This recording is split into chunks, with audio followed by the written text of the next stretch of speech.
You tell yourself you're overthinking because that sounds harmless. It sounds like a habit, something your mind just does. Buddhism is far less polite. It says you are not trapped in thought, you are clinging. Overthinking is not a mental flaw. It is an emotional refusal, a refusal to accept uncertainty, a refusal to accept impermanence, a refusal to accept that you do not control outcomes.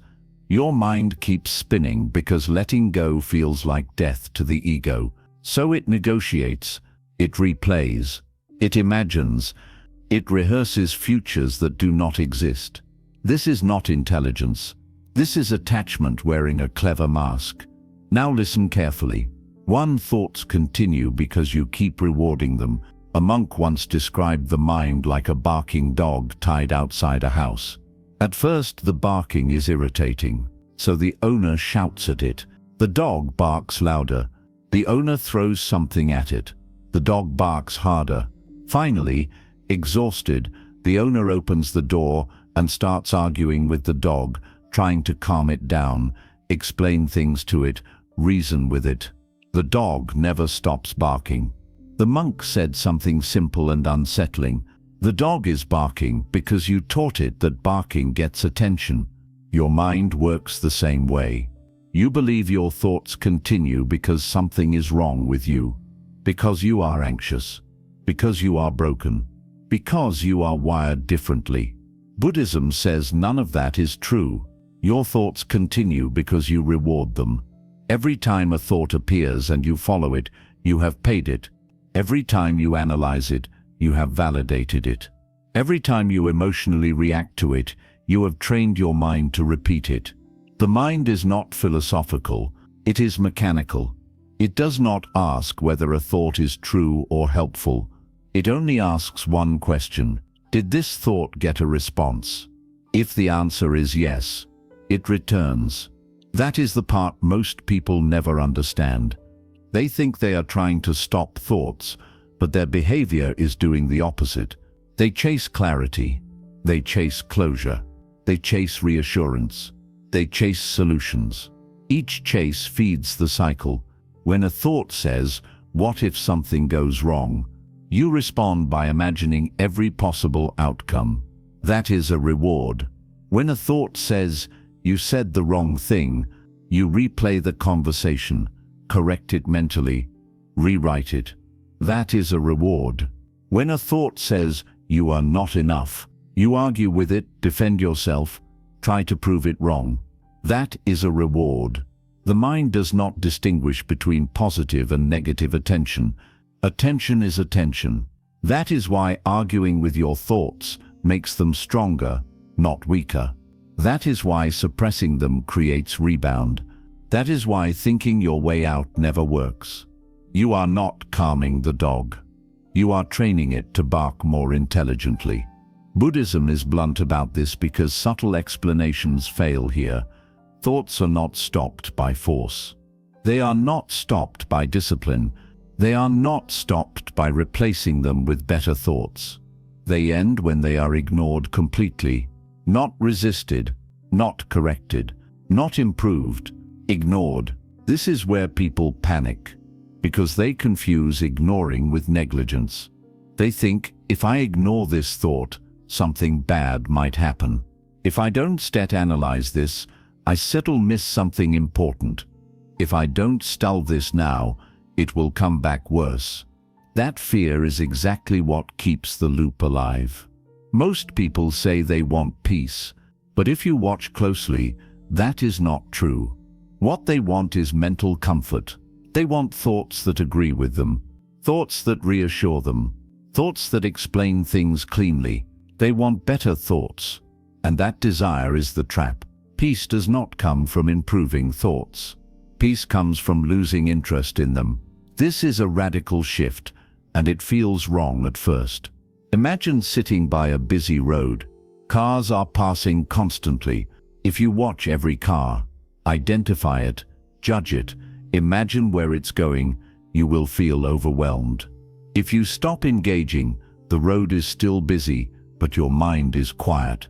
The traffic did not change. Your relationship to it did. Thoughts are the same. They are not personal. They are not intelligent. They are not meaningful by default. They are events. The moment you stop treating them as messages and start seeing them as noise, they weaken. A monk once asked a student to sit beside a river and count every leaf that floated past. After a few minutes, the student was exhausted. The monk laughed and said, "You are tired because you are working unnecessarily. Overthinking is unnecessary work. You are not obligated to process every thought that appears. You are not required to answer every mental question. You are not responsible for every mental image. The mind produces thoughts the way the stomach produces acid. It is a function, not a command." But here is the critical point most people miss. A thought does not die immediately when you ignore it. It fades. At first, the mind tests you. It repeats the thought louder, then with urgency, then with emotional charge. This is not failure. This is withdrawal. The mind is checking whether the old strategy still works. If you stay consistent, something strange happens. The thoughts begin to appear thinner, less convincing, shorter. Not because you defeated them, but because they are no longer profitable. A fire does not go out because you yell at it. It goes out because it runs out of fuel. Your attention is the fuel. And attention is not just focus. Attention is emotional engagement, concern, fear, hope. The moment a thought no longer gives you emotional payoff, it dies on its own. No ceremony, no closure, no explanation.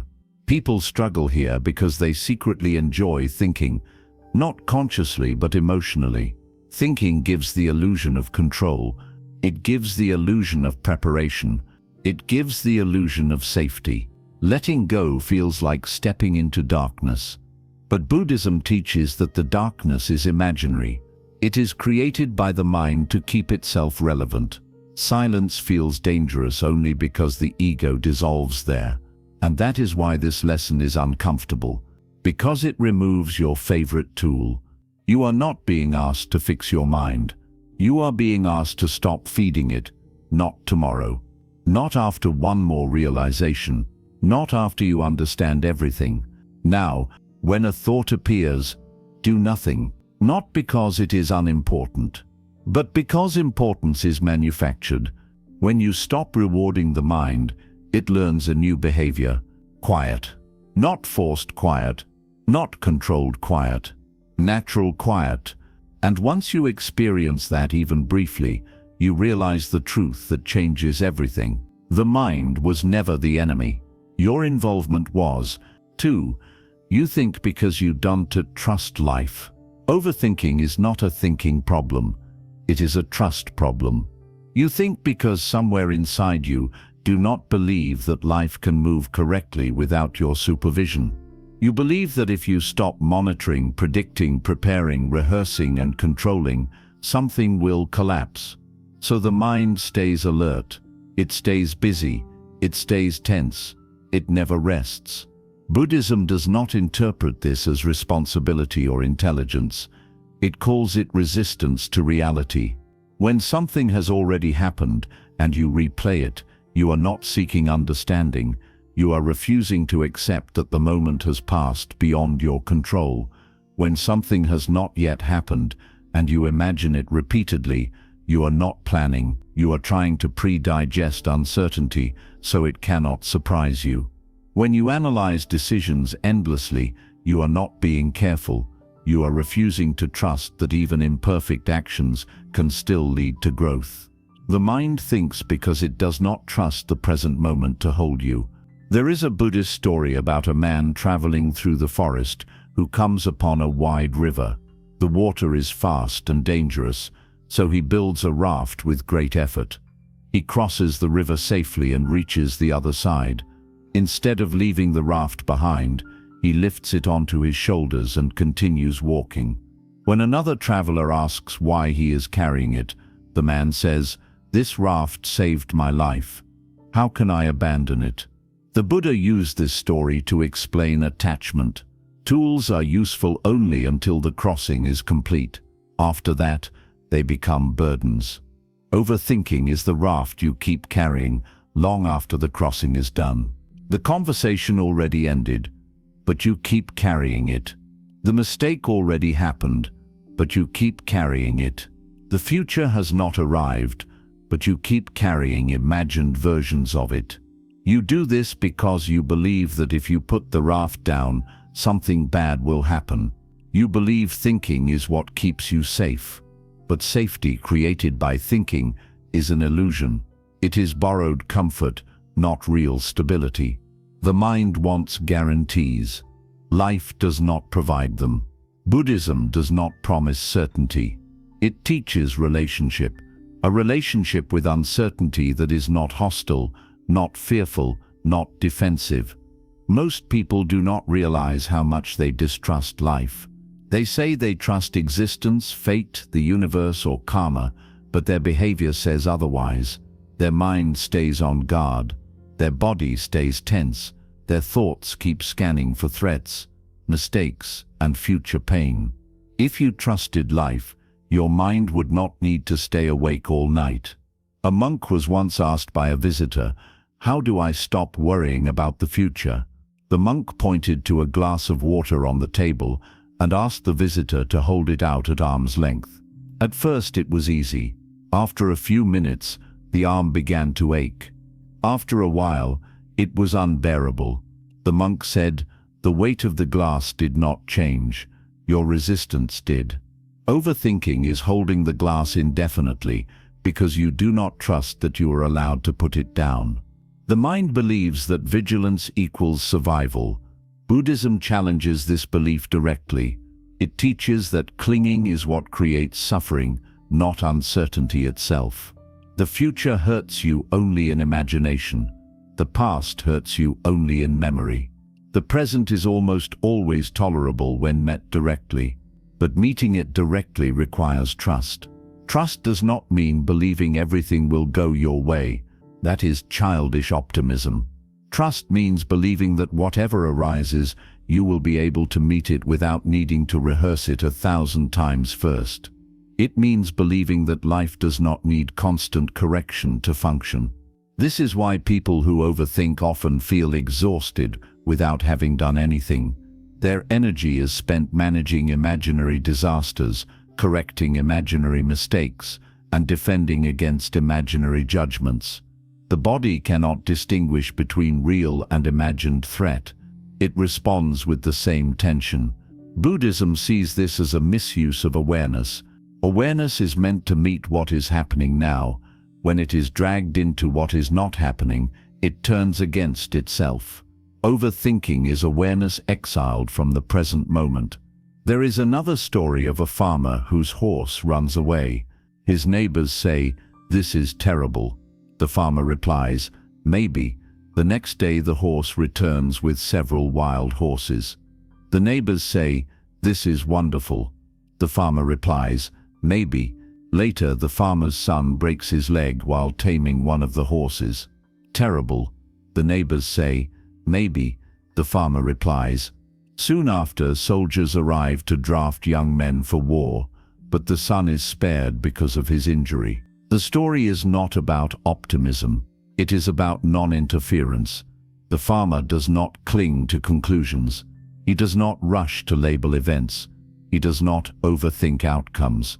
He lets life unfold without demanding immediate meaning. Overthinking happens when you demand meaning too early, when you insist on knowing how things will turn out, when you refuse to sit in the openness of not knowing. Buddhism teaches that not knowing is not a flaw, it is the natural state of reality. The mind resists this because uncertainty threatens identity.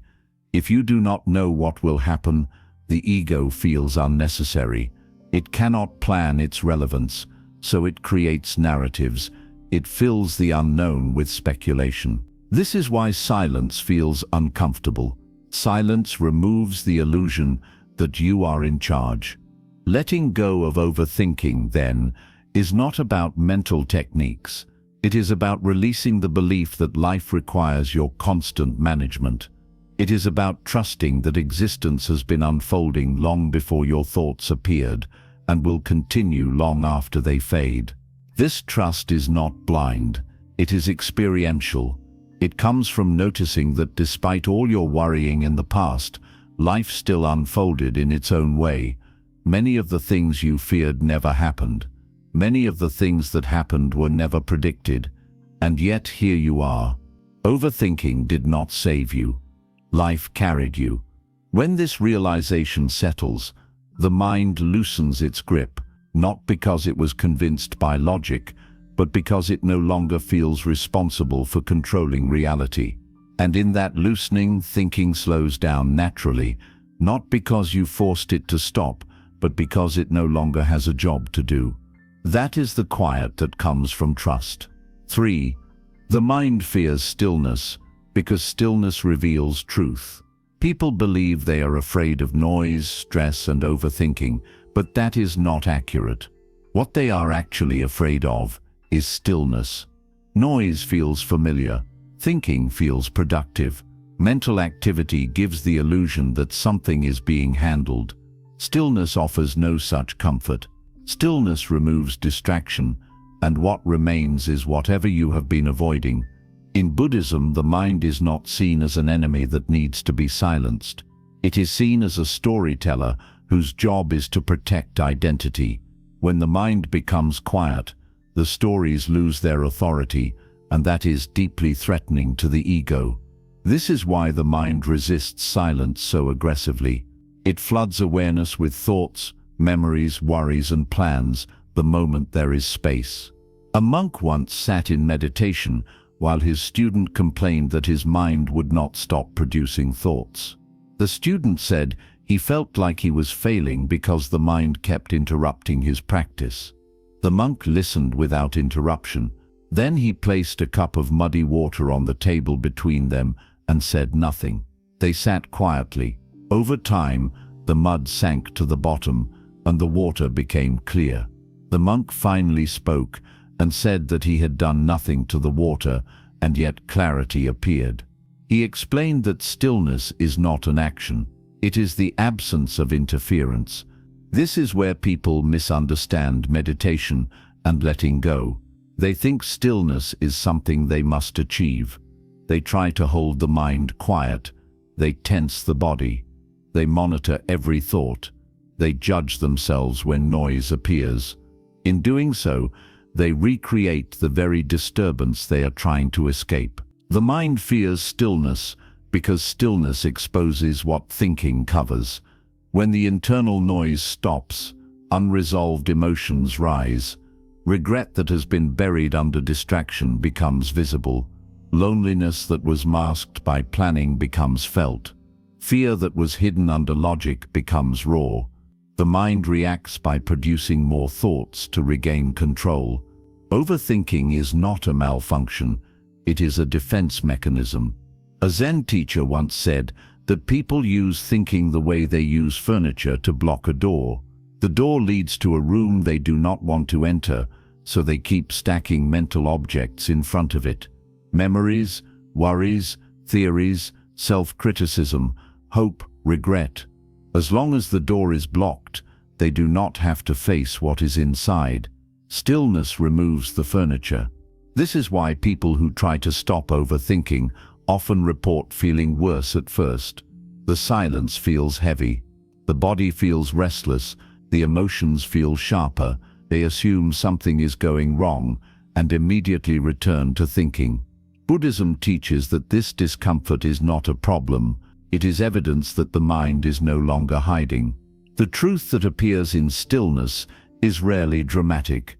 It is simple and uncomfortable. You may realize you are tired in a way sleep cannot fix.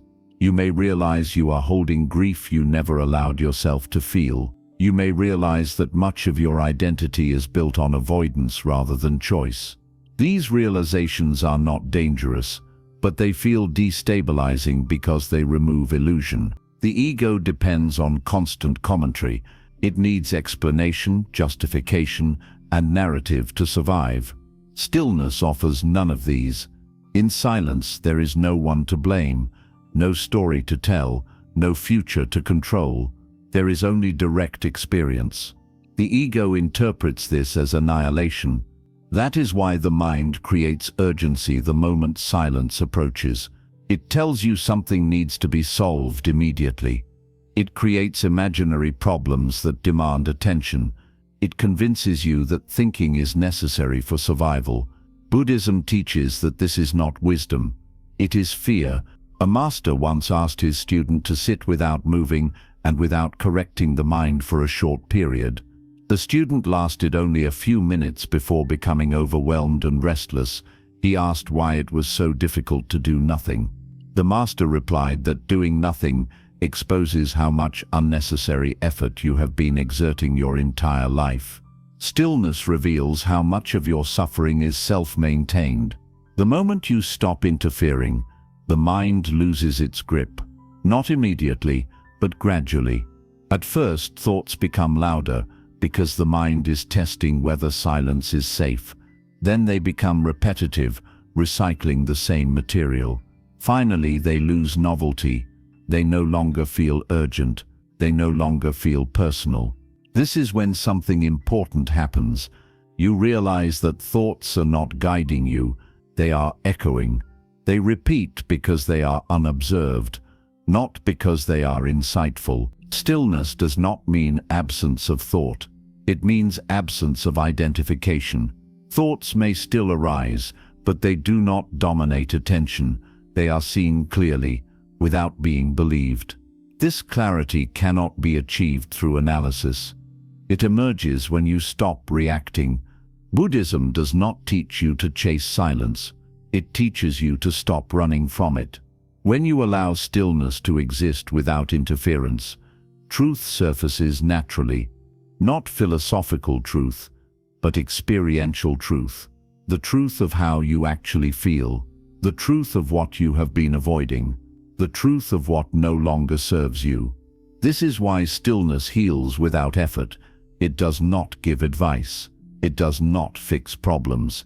It reveals what is already there, and once seen clearly, many of the mind's loops lose their power automatically. The mind fears stillness because stillness removes its authority. But when you stop obeying that fear, you discover that silence is not empty. It is honest. And honesty is what finally quiets the mind. 4. You are attached to being the thinker. Most people believe they suffer because of their thoughts, but Buddhism points to something more uncomfortable. You suffer because you are attached to the identity of being the one who thinks.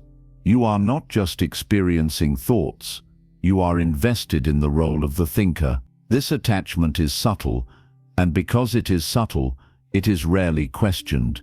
From a young age you were taught that thinking defines you. You were praised for being smart, analytical, careful, and reflective. You learned that thinking equals control, and that control equals safety. Over time, the sense of I am quietly fused with I think.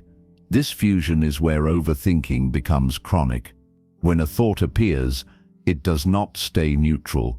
It immediately feels personal. It feels like it belongs to you.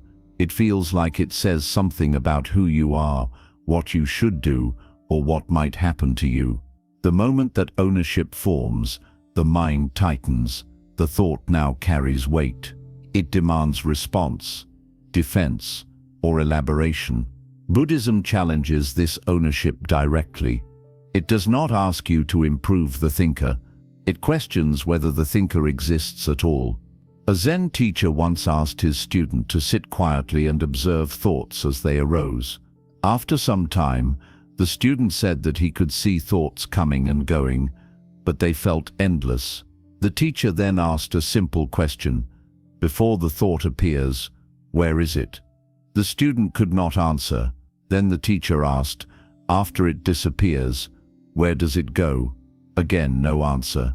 The teacher said that if a thing has no location before it arises and no destination after it ends, it cannot be owned. This is not philosophy, it is observation. Thoughts arise without permission. You do not choose their content. You do not decide their timing. You do not control their sequence. And yet, the moment they appear, you claim them. You say, my thought, my worry, my idea, my problem. This claiming is the glue that keeps overthinking alive. When you identify as the thinker, every thought becomes a reflection of you. A fearful thought becomes evidence that you are weak. A critical thought becomes evidence that something is wrong. A planning thought becomes evidence that something must be handled immediately. The mind never rests because resting would mean relinquishing identity. This is why people become uncomfortable when asked to simply observe thoughts without engaging them. Observation feels passive. The ego wants participation. It wants to shape, judge, fix, and narrate. Without these activities, it feels unnecessary. Stillness threatens its relevance. In Buddhism, this attachment is called clinging to self. It is not arrogance, it is habit. The habit of believing that there is a central controller behind experience. Overthinking thrives on this belief. As long as you think there is someone inside who must manage every thought, the stream never ends. A master once pointed to a flowing river and asked his student whether the river was thinking about where it was going. The student said no. The master then asked whether the river was lost. The student had no answer. The master explained that movement does not require a thinker, and clarity does not require commentary. Your life is already moving without your thoughts directing every moment. Breathing happens. Walking happens. Hearing happens. Understanding happens. Even insight happens. Thinking claims credit afterward, but it is rarely the source. The attachment to being the thinker also explains why people feel offended by their own thoughts. A disturbing thought appears, and instead of letting it pass, you panic. You assume it says something about your character. You argue with it, suppress it, or analyze it. The problem is not the thought. The problem is the belief that it represents you. Buddhism treats thoughts like weather.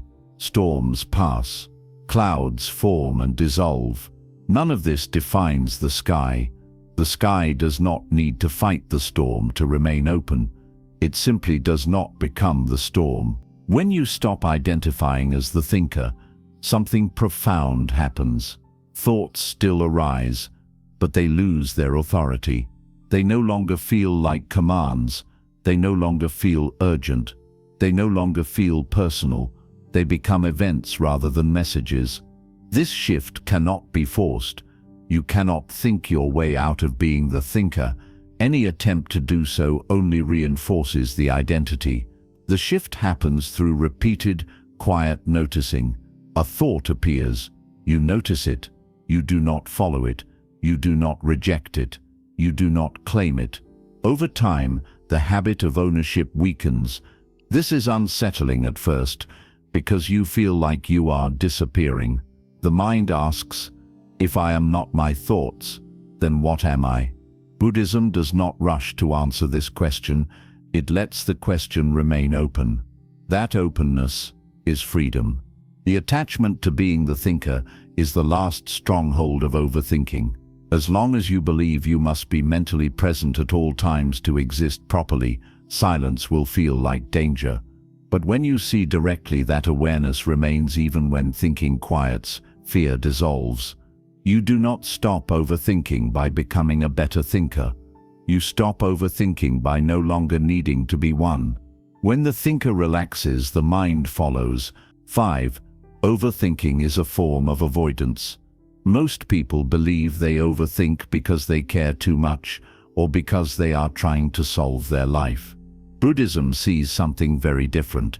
It sees overthinking as a way of avoiding direct experience. Thinking becomes a detour around feeling. It looks active, but it is evasive. When something hurts, the natural human response is to feel it. Fear, sadness, disappointment, grief, loneliness, uncertainty, all want to be felt in the body as they are. But feeling is raw and unpredictable. It has no structure. It cannot be controlled or negotiated. The mind does not like that.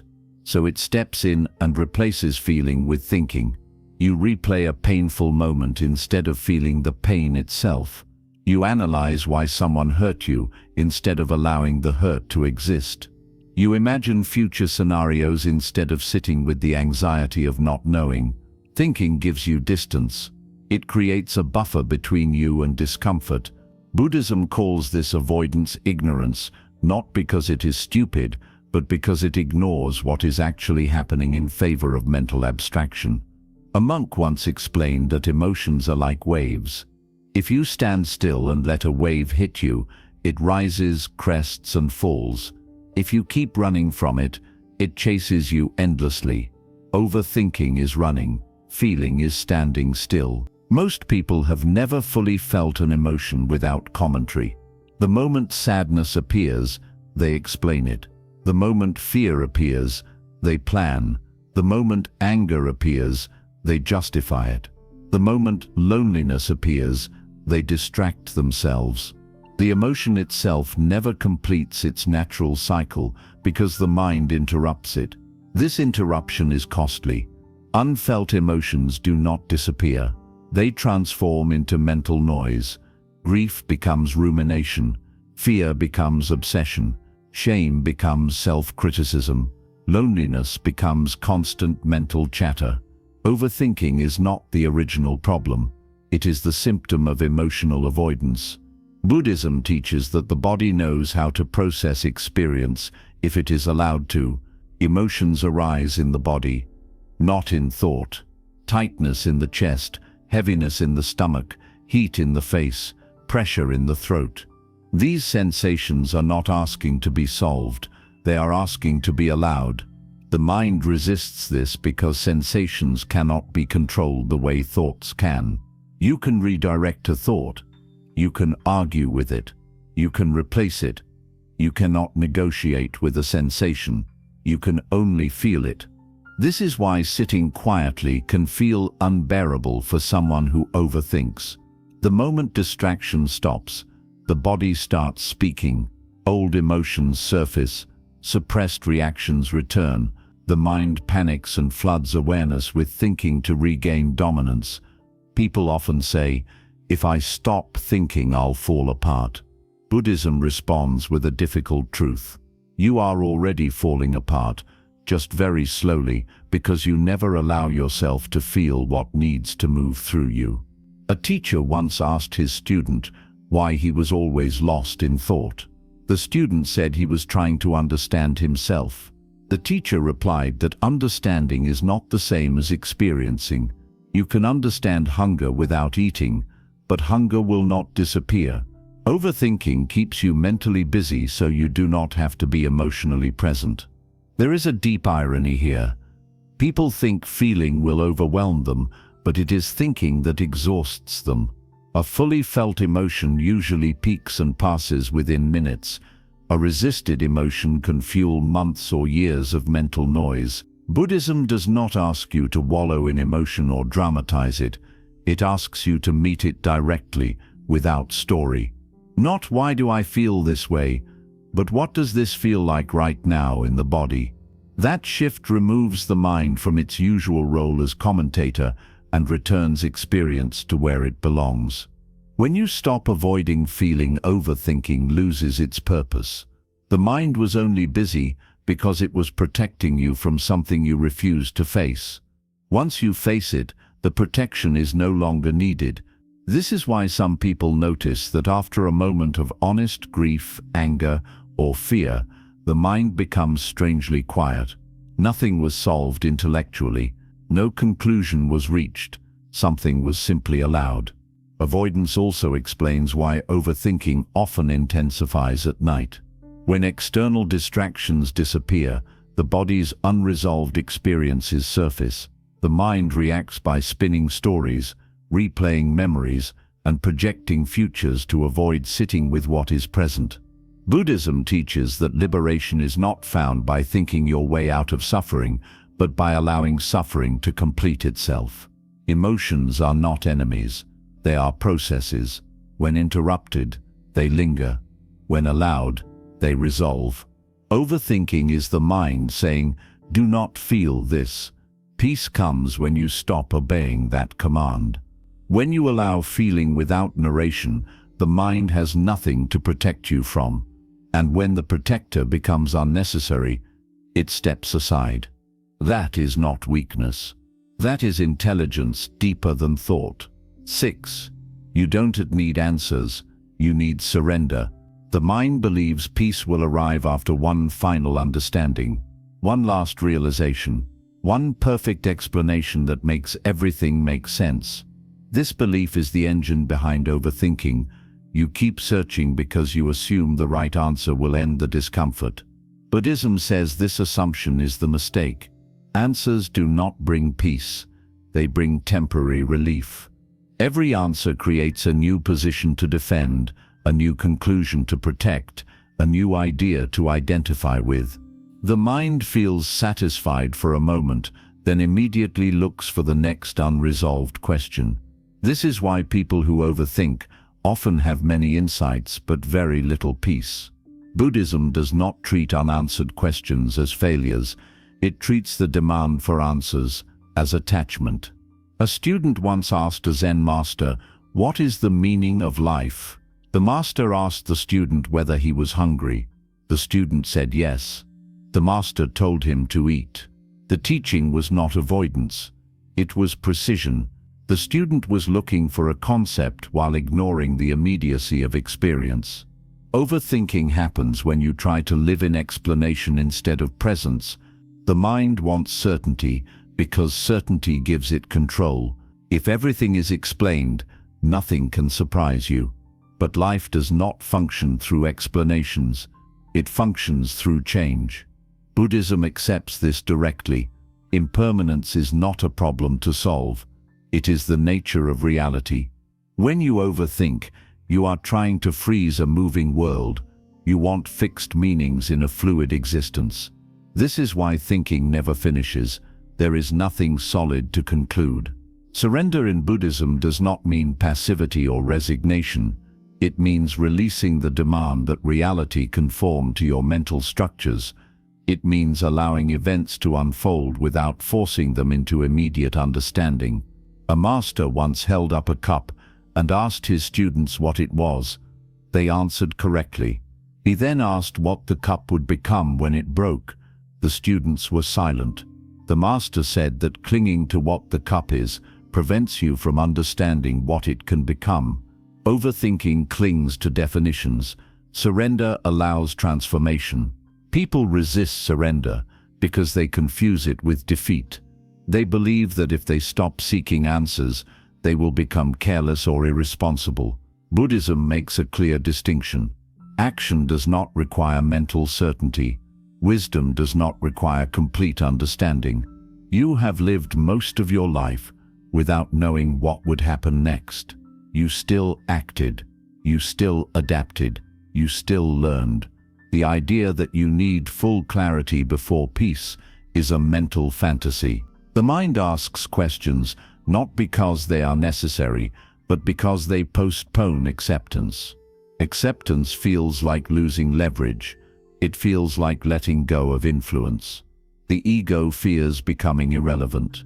Surrender removes the ego-sip's job. This is why surrender feels frightening. The mind asks, if I stop searching for answers, who am I? Buddhism does not rush to reassure this question. It allows the question to dissolve on its own. When you stop demanding answers, awareness turns outward again. You feel your breath. You hear sounds. You notice movement. Life resumes without commentary. This is not ignorance. This is direct contact. A Zen teacher once said that enlightenment is not knowing everything, but being comfortable knowing nothing. This does not mean emptiness. It means openness.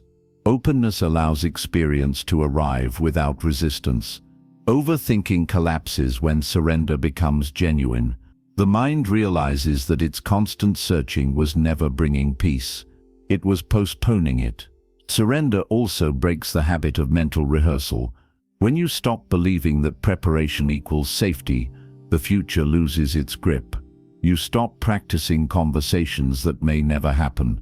You stop replaying scenarios you cannot control, not because you forced yourself to stop, but because you no longer see the point. Buddhism teaches that peace is already present beneath the need to understand.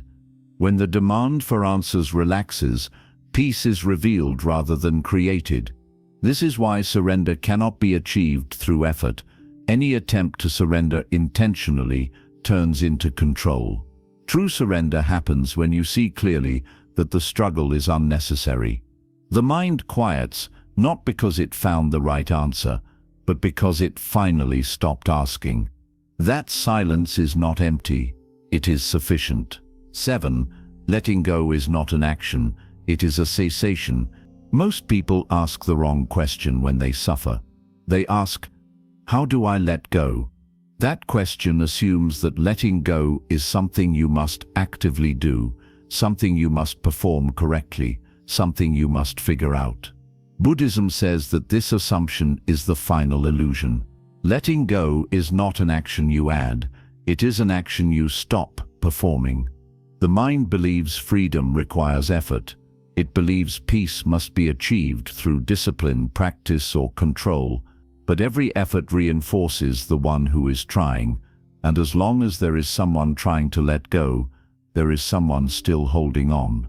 This is why people feel frustrated when they try to release thoughts, emotions, or attachments. They are using the same mechanism that created the problem to try to solve it. They are gripping with the intention of not gripping. Buddhism dismantles this by pointing to cessation. Cessation means stopping the unnecessary activity that maintains suffering. You are not asked to destroy thoughts. You are asked to stop feeding them. You are not asked to erase attachment. You are asked to stop reinforcing it.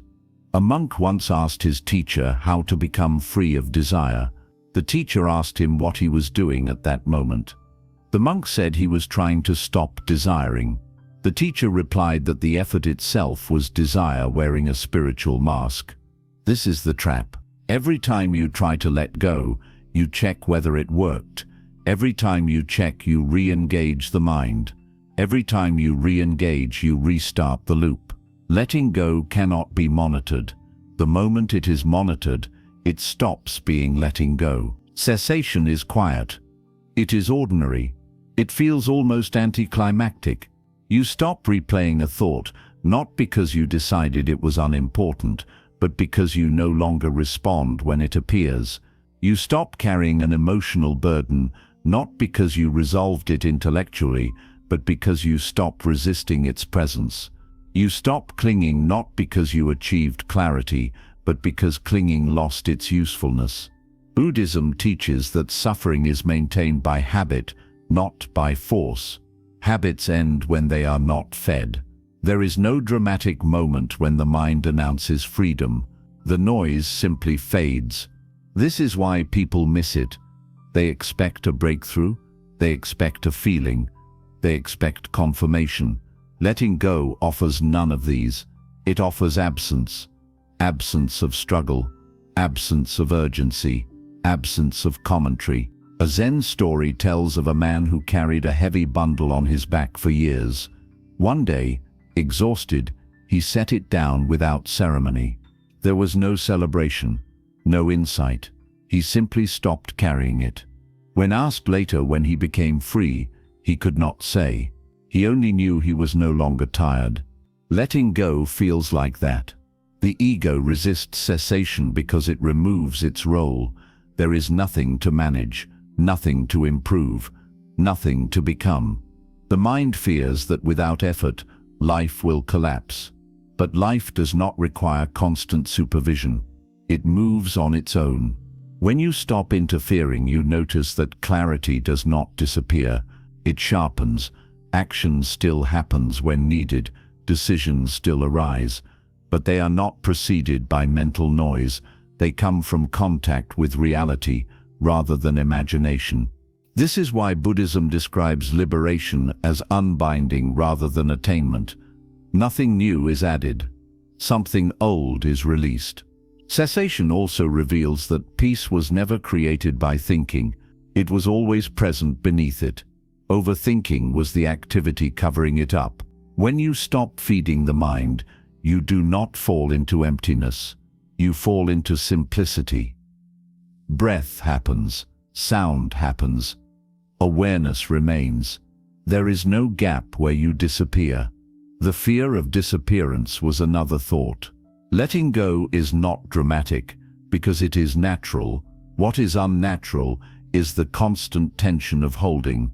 When holding ends, the body relaxes, the mind quiets, not because you succeeded, but because you stopped failing. This is the final teaching. There is nothing left to do. You were never meant to control your mind. You were meant to stop obeying it. When that obedience ends, silence is not achieved. It is revealed. 8. When you stop interfering, life becomes simple. After people hear teachings about letting go, cessation, and non-interference, they often ask a quiet but revealing question. They ask, if I stop thinking so much, if I stop managing everything mentally, how will I live? This question exposes how deeply overthinking has been confused with functioning. Buddhism answers this without reassurance and without fear. It says that life does not require your constant mental narration to operate correctly. In fact, most of what works in your life already happens without thought. Your heart beats without instruction. Your breath adjusts without planning. You walk, speak, listen, and respond far more fluidly when you are not mentally rehearsing every move. Overthinking convinced you that simplicity is irresponsibility. Buddhism shows that simplicity is intelligence without interference. A Zen master once watched his student struggle with meditation. The student was tense, focused, and frustrated, constantly correcting himself. The master finally told him to stand up and walk across the room. The student did so naturally. The master asked him how many thoughts he used to move his legs, maintain balance, and arrive safely.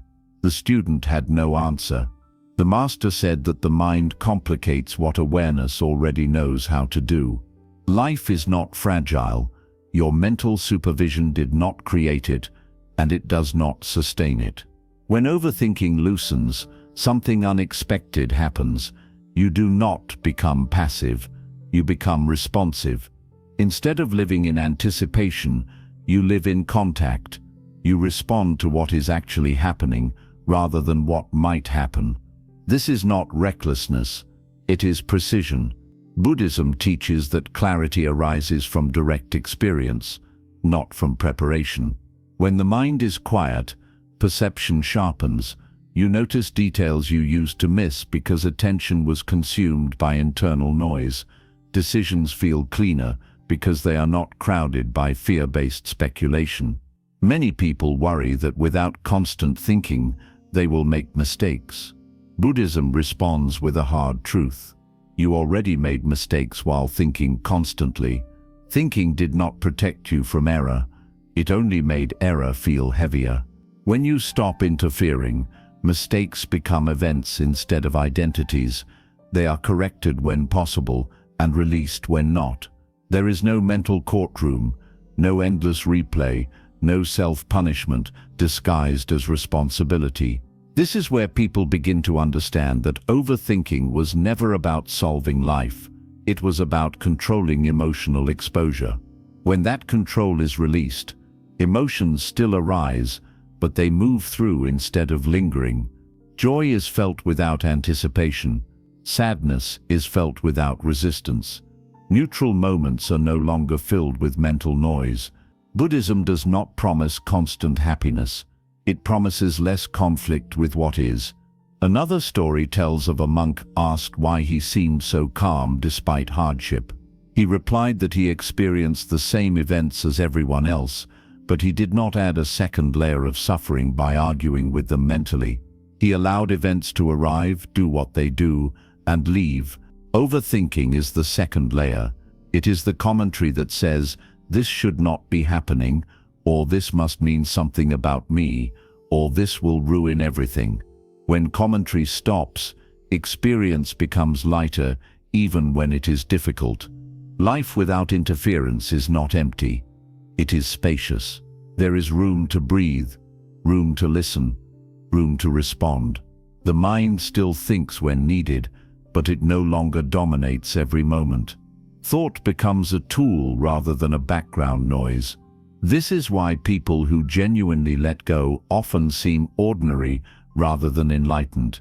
There is no performance, no constant insight, no dramatic wisdom, just presence, just adequacy, just being where they are.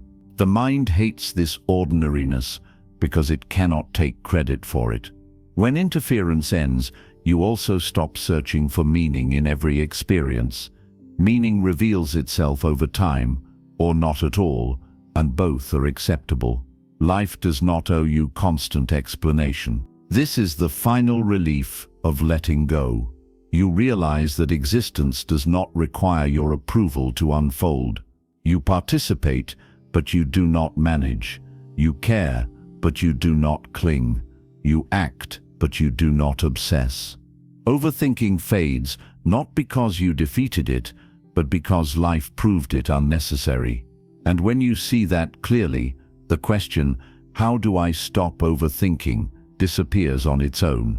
What remains is not silence as an achievement, but silence as a natural background. Life finally feels like it fits. 9. Quiet does not mean you are done. It means you are seeing clearly. When overthinking begins to loosen, people expect a permanent state of calm. They imagine the mind will stay quiet, that thoughts will no longer appear, that life will feel resolved. When this does not happen, they assume they failed or that something went wrong. Buddhism corrects this misunderstanding immediately. Quiet is not an ending. It is a beginning. Silence does not remove life's complexity. It removes distortion. When the mind is no longer constantly interfering, you begin to see things as they are, rather than as you fear they might be. This clarity can feel unsettling at first. You may notice truths you previously avoided. You may recognize relationships that no longer fit. You may see patterns in your behavior that thinking once disguised. This is not regression. This is honesty. Overthinking protected you from seeing clearly by keeping everything blurred. Quiet sharpens perception. A Zen teacher once said that muddy water is comforting because it hides what lies beneath. When the water clears, you see stones, debris, and depth. Some people panic at this stage. They say the quiet made them uncomfortable. In reality, the quiet removed distraction. What you are seeing was always there. Buddhism teaches that clarity is neutral. It does not judge what it reveals. It simply shows the mind prefers confusion because confusion delays responsibility. When things are unclear, you can postpone decisions, emotions, and change. When things are clear, you must relate to reality directly. This is why some people unconsciously restart overthinking after a period of calm. They mistake mental noise for safety. They prefer the old familiar tension to the new unfamiliar honesty. The mind whispers that it was better before, even though before was exhausting. Quiet asks something of you. It asks you to live without excuses. When the mind is loud, you can blame confusion. You can blame anxiety. You can blame circumstances. When the mind quiets, you see where you are actually standing. This can feel heavy, but it is also freeing. You are no longer lost in speculation. You are here. Buddhism does not rush this stage. It does not tell you what to do with clarity. It trusts that clarity itself will guide action. When you see clearly, action becomes simpler, not easier emotionally, but simpler structurally. You stop negotiating with what you already know. Quiet also reveals that many problems were maintained by thinking about them rather than addressing them. When the noise fades, you notice what requires action and what requires acceptance. This distinction was impossible when everything was mentally tangled. A monk was once asked why he did not give advice more often. He replied that advice given before clarity is interference. When clarity is present, advice is rarely needed. Another subtle shift happens here. You realize that peace does not mean the absence of challenge. It means the absence of unnecessary resistance. Difficult conversations still arise. Decisions still need to be made. Loss still happens. But the mind no longer multiplies the difficulty by replaying, predicting, and judging endlessly. This is where people finally understand that overthinking was never helping them cope. It was postponing contact. Quiet also reveals something else that surprises many people. You may feel moments of emptiness, not sadness, not fear, but a lack of familiar mental stimulation. Overthinking filled space. When it ends, space remains. Buddhism does not rush to fill this space. It lets it be. That space is not a problem, it is capacity. In that space, listening improves, presence deepens, simple activities feel sufficient. You no longer need constant internal entertainment to tolerate existence. This ordinariness can feel strange because the mind was addicted to drama. The final misunderstanding at this stage is expecting quiet to stay constant. Buddhism teaches that the mind still thinks when needed. Thoughts still arise in response to conditions. The difference is that thinking no longer dominates identity. It appears, does its job, and dissolves. When thoughts return, you do not panic. You do not analyze why. You do not restart the war. You recognize movement and let it pass. Quiet is no longer something you protect. It is something you trust. This trust is the real stability. Not silence, but confidence that silence will return on its own when interference stops. Quiet does not mean you are finished. It means you are no longer lost. And from that place, life can finally be met directly, without distortion, without rehearsal, without fear pretending to be thought. 10. Turn clarity into a new identity. After the mind quiets and perception clears, a subtle danger appears. It is quieter than overthinking, but just as binding. The danger is turning clarity itself into an identity. You begin to notice that you are calmer, less reactive, more present, and then the mind does what it always does. It claims it. It says, I am someone who doesn't overthink anymore. It says, I am mindful. It says, I am awakened, grounded, detached. This is where suffering quietly returns. Buddhism warns about this stage explicitly because it looks like freedom but functions like attachment. The ego survives not by clinging to noise, but by clinging to improvement. When noise ends, it clings to silence. When confusion ends, it clings to clarity. When struggle ends, it clings to the idea of having ended struggle. This is why some people become rigid after finding peace. They protect it. They monitor it. They compare themselves to others. They fear losing it. They subtly judge anyone who still struggles. The mind is back in charge, just wearing cleaner clothes. Clarity was never meant to be owned.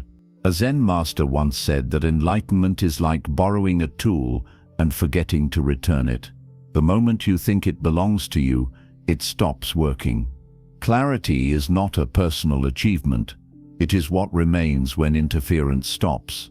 Treating it as a possession recreates interference. This is also why the mind may suddenly produce thoughts again after a long period of quiet. Not because something went wrong, but because life changed. New conditions arose. New responses were required. Thinking is not the enemy. Identification is. Buddhism does not teach you to stay silent forever. It teaches you to stop believing everything the mind says and stop building identity around mental states. If clarity comes and goes, that is normal. If peace deepens and then recedes, that is normal. If thoughts return during stress, fatigue, or loss, that is normal. What matters is not maintaining a state, but maintaining non-interference. You do not protect clarity by controlling your mind. You protect it by not turning it into something you must defend. A monk was once asked how to remain free after awakening. He replied that freedom is not something you remain in. It is something you stop leaving. You leave it the moment you start trying to keep it. This is why Buddhism emphasizes ordinariness.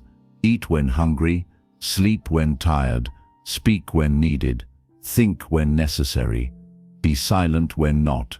No performance, no spiritual posture, no internal scoreboard. Life does not need to feel profound to be right. When clarity is integrated properly, it becomes invisible. You are not aware of being calm. You are simply not disturbed. You are not proud of not overthinking. You simply do not engage when thinking is unnecessary. There is no announcement, no identity shift, no internal narrative saying, "This is it." This is the quietest freedom. You also stop using clarity as an escape. You do not hide in silence to avoid difficult conversations. You do not detach to avoid responsibility. Non-attachment is not indifference. It is responsiveness without clinging. When action is needed, you act. When feeling is needed, you feel. When thinking is needed, you think. When nothing is needed, you do nothing. None of this defines you. This is the final integration. Nothing to add, nothing to remove, nothing to maintain. Overthinking ends not because you mastered your mind, but because you stopped making a self out of it. And when even clarity is no longer held, what remains is simple life, moving freely, without commentary, without resistance, without the need to call it anything at all. That is the end of the teaching. 11. Peace is not something you enter, it is something you stop leaving. Most people believe peace is a destination. They imagine it as a state they will arrive at one day, after enough understanding, discipline, healing, or spiritual work. Buddhism dismantles this belief completely. Peace is not something you reach. It is something that is already present whenever you stop abandoning it. You do not leave peace because life becomes difficult. You leave peace because you mentally argue with difficulty. You do not lose peace because pain appears. You lose peace because you resist pain. Overthinking is the act of leaving peace again and again, moment after moment, by refusing to stay with what is. This is why peace feels temporary for most people. They experience moments of calm, clarity, or stillness, and then wonder why it disappears. Buddhism answers this plainly. Peace did not disappear. You walked away from it mentally. You left it to chase explanations. You left it to rehearse futures. You left it to rewrite the past. You left it to protect an identity. None of this was required. A monk was once asked why he seemed peaceful, even in uncomfortable situations. He replied that he did not stay in peace all the time. He stayed close to what was happening. Peace followed naturally when resistance was absent. This teaching is uncomfortable because it removes excuses. It means peace is not dependent on circumstances changing. It is dependent on your willingness to remain present without interference. That responsibility cannot be outsourced to time, healing, or insight. Buddhism teaches that the moment you notice you are overthinking, you have already returned. You do not need to fix the thought. You do not need to complete the loop. You do not need to understand why it appeared. Noticing without engagement is the return. This is why peace is not fragile. It does not shatter when thoughts arise. It only fades when you follow them. Most people believe that once the mind quiets, it should stay quiet. Buddhism does not teach this. It teaches continuity of non-interference, not permanence of silence. Thoughts will still arise under pressure, fatigue, loss, or change. Peace is not threatened by their appearance. It is threatened only by attachment.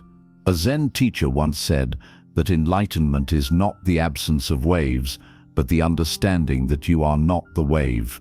When this understanding stabilizes, the ocean is never lost, even during storms.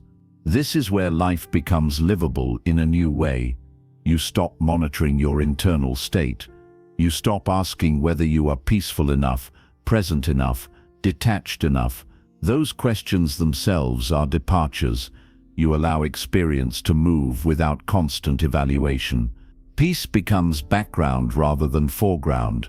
It is not something you feel strongly. It is something you stop noticing because it no longer contrasts with tension. Buddhism does not glorify peace.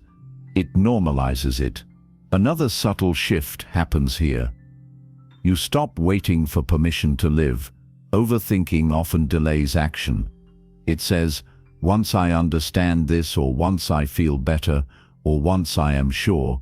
When peace stabilizes, you act when action is needed and rest when rest is needed without negotiation. This does not make life perfect. It makes it direct. You still experience loss, change, uncertainty, and discomfort. The difference is that you no longer add a second layer of suffering by mentally fighting them. The experience completes itself.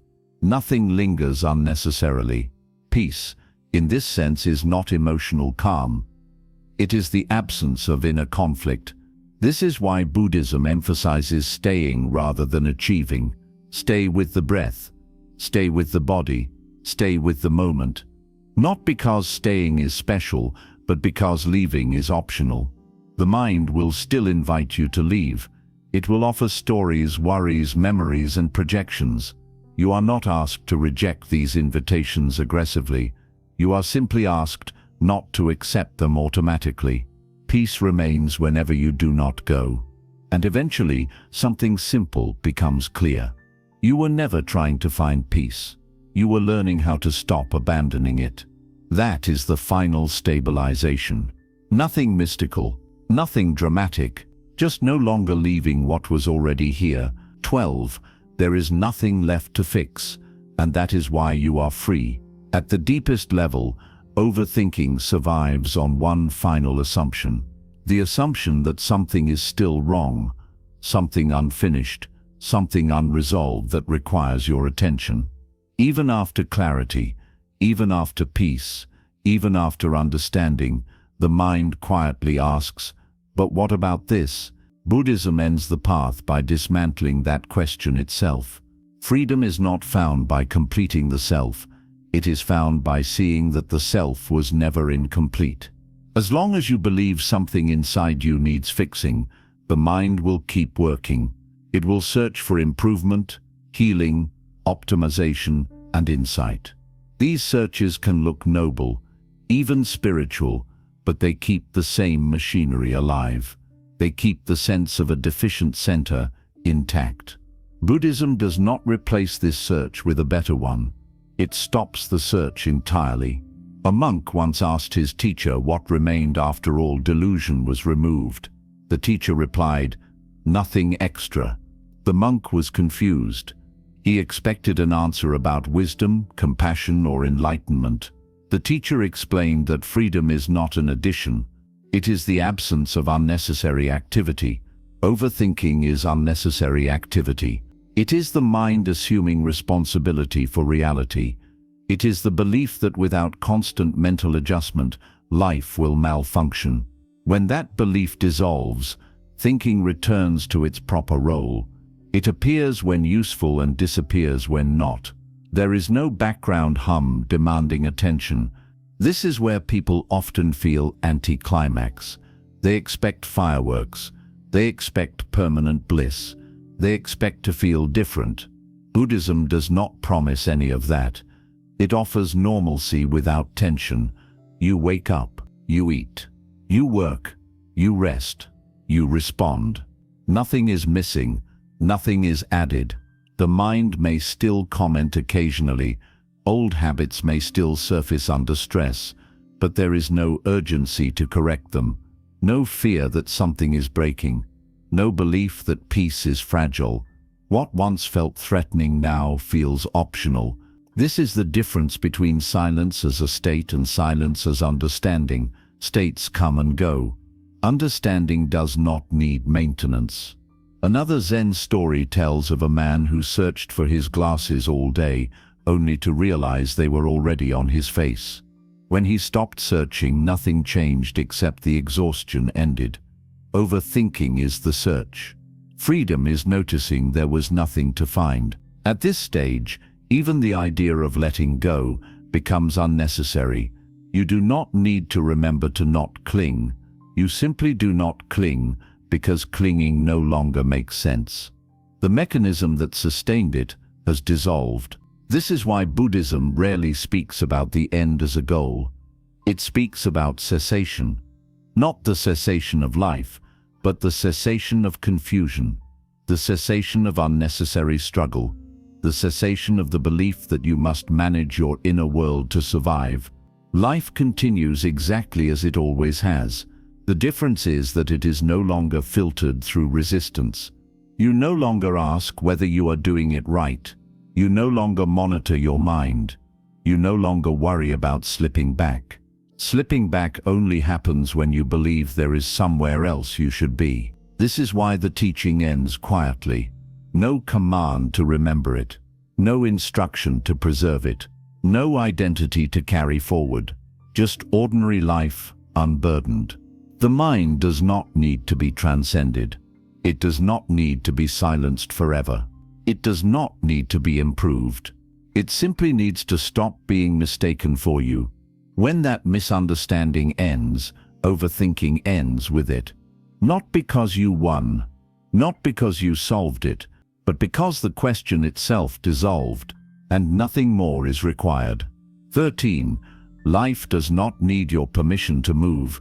At the very end of overthinking, there is one last habit that dissolves slowly and almost unnoticed. It is the habit of waiting for internal agreement before living. Most people believe they must feel ready, certain, aligned, calm, or resolved before they act, speak, choose, or move forward. Buddhism exposes this belief as another subtle form of control. Life does not wait for your internal conditions to feel perfect. It never has. Overthinking is often the mind delaying life until it feels safe enough to participate. You wait to be confident before speaking. You wait to be certain before deciding. You wait to be healed before engaging. You wait to be calm before living. This waiting feels responsible, but it is avoidance dressed as wisdom. Buddhism teaches that readiness is not a prerequisite for movement. Movement creates readiness. A Zen master once watched a student hesitate endlessly before acting, always seeking the right internal state. The master asked him whether a bird waits to feel confident before it flies. The student said no. The master replied that flying is what creates confidence, not the other way around. Overthinking survives by convincing you that inner permission is required. It tells you that unless your mind agrees completely, action is dangerous. But life has been unfolding through uncertainty your entire existence. You learn to walk by falling. You learn to speak by stumbling. You learn to live without understanding how life works. Thinking did not make this possible. Participation did. When overthinking fades, you stop negotiating with your mind before every step. You still listen to practical concerns, but you no longer wait for mental silence to grant approval. You act when action is needed. You rest when rest is needed. You speak when something needs to be said. There is no ceremony around it. This is where many people feel a strange freedom mixed with discomfort. They realize they can move even while uncertainty is present. They can act even while fear exists. They can live even while not knowing how things will turn out. This feels irresponsible to the mind, but natural to life. The mind prefers permission because permission delays risk. Buddhism removes that delay. Another story tells of a monk asked how he knew when it was time to act. He replied that he did not know in advance. He knew when action was already happening. This was not passivity, it was attunement. When you stop overthinking, you stop demanding certainty from the future. You meet situations as they arrive, rather than rehearsing them endlessly. This does not guarantee success. It guarantees contact. Life becomes direct again. You also stop waiting to feel like a better version of yourself before engaging with the world. Overthinking often hides behind self-improvement. It says, "Once I fix this, then I will live fully." Buddhism exposes this as postponement. There is no improved self waiting in the future who will finally be allowed to live. There is only this one now. Living does not require psychological perfection. When the need for permission dissolves, you notice something quietly radical. Life continues, whether you approve of it or not. Relationships change. Opportunities appear and disappear. Time moves. Bodies age. Moments pass. None of this pauses for your mental readiness. Seeing this does not make you reckless. It makes you honest. You stop expecting the mind to authorize existence. You stop waiting for clarity to become permanent. You stop asking whether you are doing it right. Those questions lose urgency because life itself has already answered them by continuing. This is why overthinking cannot survive here. It requires hesitation. It requires delay. It requires belief that something must be resolved first.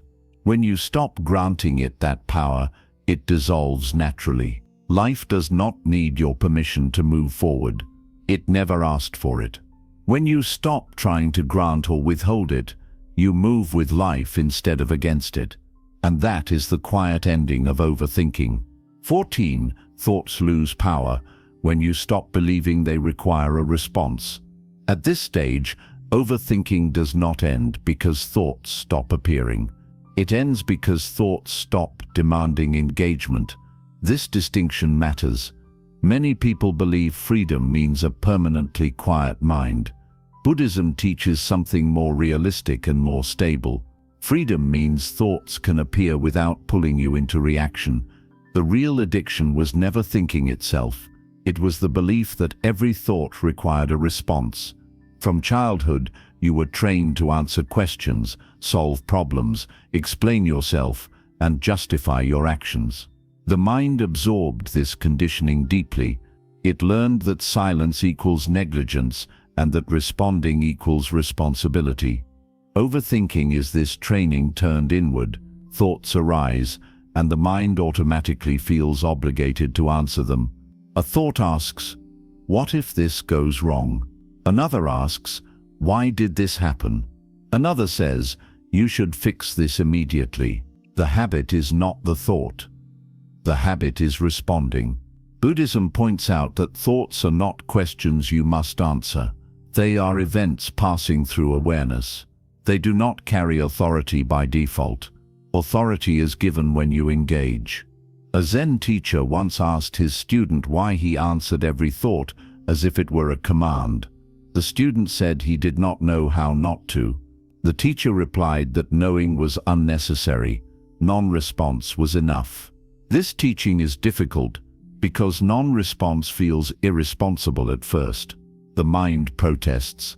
It warns you that if you do not respond, something important will be missed. But as you observe carefully, you begin to see the truth. Most thoughts repeat themselves. They do not bring new information. They recycle familiar fears, memories, and projections. Responding to them has never resolved them permanently. When you stop responding, something subtle happens. The urgency weakens. Thoughts appear, but they no longer feel personal. They no longer feel like messages addressed to you. They feel like noise passing through a larger space. This is not suppression. Suppression is active resistance. Non-response is neutrality. Buddhism emphasizes this neutrality because it breaks the feedback loop. A thought appears, no response follows. The mind registers this as a dead end. Over time, it stops presenting the same thoughts with the same intensity. You also notice that some thoughts dissolve the moment they are seen clearly. They depended on your belief to survive. Without belief, they collapse quietly. At this stage, people often worry that they will become indifferent or careless. The opposite happens. When mental noise quiets, genuine concerns stand out clearly. When action is needed, it becomes obvious. You respond to reality, not to imagination. Another misunderstanding dissolves here. You realize that responding mentally is not the same as responding wisely. Many of your best actions in life happened without overthinking. They arose spontaneously from clarity rather than analysis. Overthinking only took credit afterward. When the obligation to respond fades, the mind relaxes. There is space between thought and action. In that space, choice becomes possible. You also stop fearing thoughts themselves. You no longer label certain thoughts as dangerous or unacceptable. You see them as temporary mental phenomena. This removes their emotional charge. Fear fed the cycle. Neutrality starves it. Buddhism does not ask you to control thought. It asks you to stop serving it automatically. As this lesson settles, you find yourself thinking less, not because you tried to reduce thought, but because thought lost its central role. Silence and activity coexist naturally. There is no effort to maintain either. Thoughts still arise in response to life. Planning still happens when appropriate. Reflection still occurs when useful. The difference is that nothing lingers unnecessarily. Nothing hijacks attention. This is where overthinking truly ends. Not because the mind is empty, but because the belief that thoughts require constant response has dissolved. What remains is awareness that listens without obeying. And in that listening, the mind finally rests. 15. Overthinking ends when you stop centering yourself in experience. At the deepest level, overthinking survives because everything is filtered through one assumption that is almost never questioned. The assumption is that experience is happening to you and therefore must be managed by you. This assumption feels so natural that it rarely appears as an assumption at all. It feels like reality. Buddhism quietly dismantles this by showing something radical and simple. Experience is happening, but it is not centered around a controller. Thoughts arise, emotions move, sensations change, events unfold, but there is no central manager required for any of it to function. Overthinking is the habit of inserting a manager where none is needed. From early life, you were trained to believe you are at the center of everything. Your thoughts are yours. Your feelings are yours. Your problems are yours. Your future is yours to figure out. Responsibility, morality, and survival were all framed around this center. Over time, the sense of "I must handle this" became automatic. Overthinking is the psychological expression of that centering. Every thought feels important because it is interpreted as information about you. Every emotion feels urgent because it is interpreted as a problem you must solve.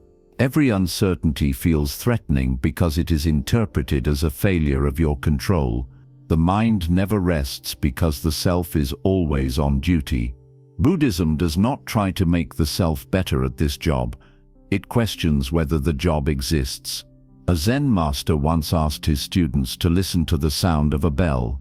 After it rang, he asked where the sound went when it ended. No one could answer. Then he asked who heard the sound. The students answered automatically, "I did." The master asked them to find the I that heard it. Silence followed. This silence was the teaching.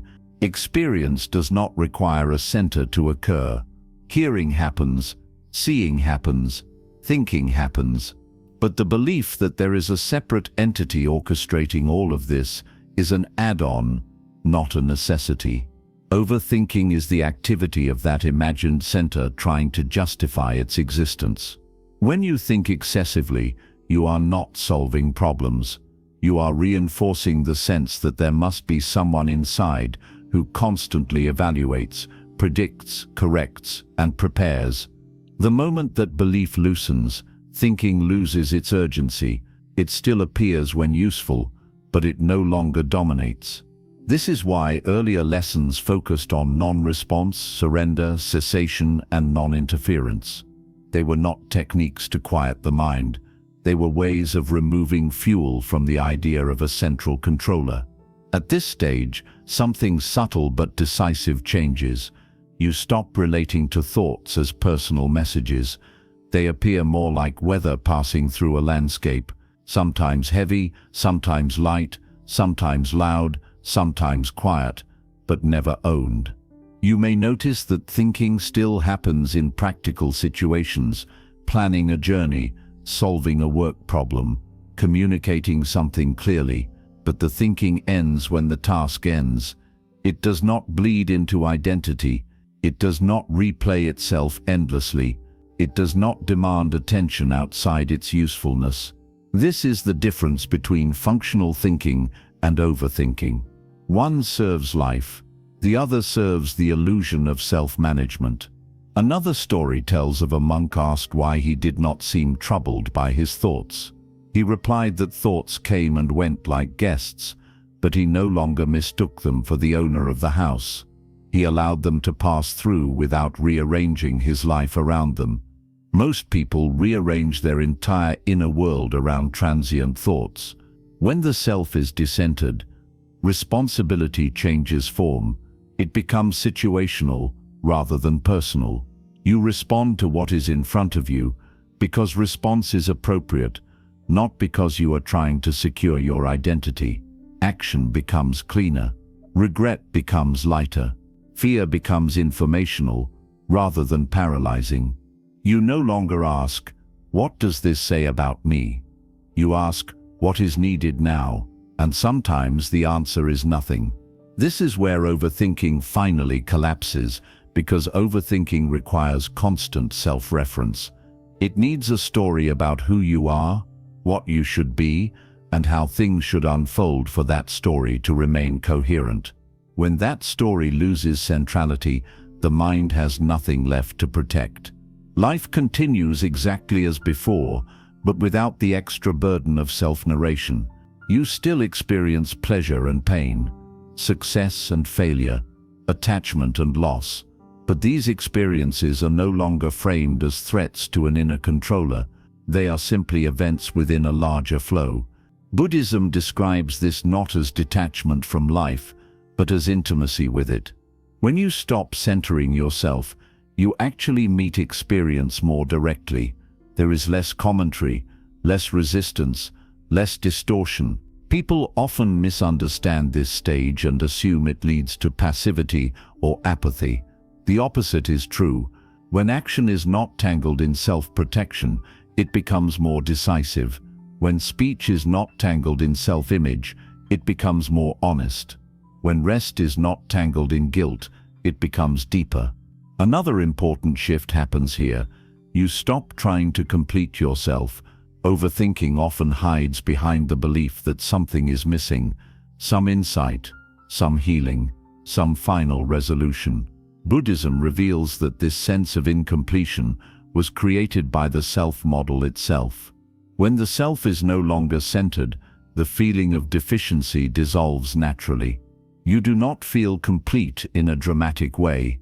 You simply stop feeling incomplete. This is why the end of overthinking feels ordinary. There is no grand conclusion, no final realization that announces itself, just a quiet absence of unnecessary mental movement. You also stop asking whether you are doing it right. That question belonged to the self trying to monitor its performance. When the self is no longer central, there is nothing to monitor. Life unfolds. You participate. That is enough. Thoughts still arise under pressure. Stress still activates old patterns temporarily, but these movements no longer define you. They pass without requiring interpretation. Recovery is immediate because there is no judgment layered on top. This is the true freedom Buddhism points to, not freedom from thought, but freedom from being run by thought. Not freedom from identity, but freedom from believing identity must be constantly maintained. At this stage, Even the idea of ending overthinking becomes irrelevant. Overthinking is no longer a problem to solve. It is simply an old habit that no longer receives attention. Life does not feel lighter because something was removed. It feels lighter because something extra stopped being added. There is nothing left to practice here. No method to maintain, no insight to remember. Any attempt to preserve this state would immediately recenter the self and restart the loop. So nothing is preserved. You live, you wake up, you eat, you speak, you act, you rest. Thoughts come and go. Emotions rise and fall. Situations change. And none of it requires you to be at the center managing it all. That is why overthinking ends here. Not because the mind was defeated, not because life became predictable, but because the illusion of a central controller quietly dissolved. And when that illusion ends, the mind finally rests, not in silence, but in its proper place. 16. Nothing needs to be held for life to continue correctly. At this point, the most subtle habit remaining is the habit of holding on to understanding, holding on to calm, holding on to insight, holding on to the idea that something valuable might be lost if attention relaxes completely. Overthinking may be gone, but guarding can remain. Buddhism addresses this quietly, because force would only recreate tension. Holding is not obvious. It feels responsible. It feels careful. It feels like respect for what you have learned. But holding is still effort, and effort still assumes that without it, something will fall apart.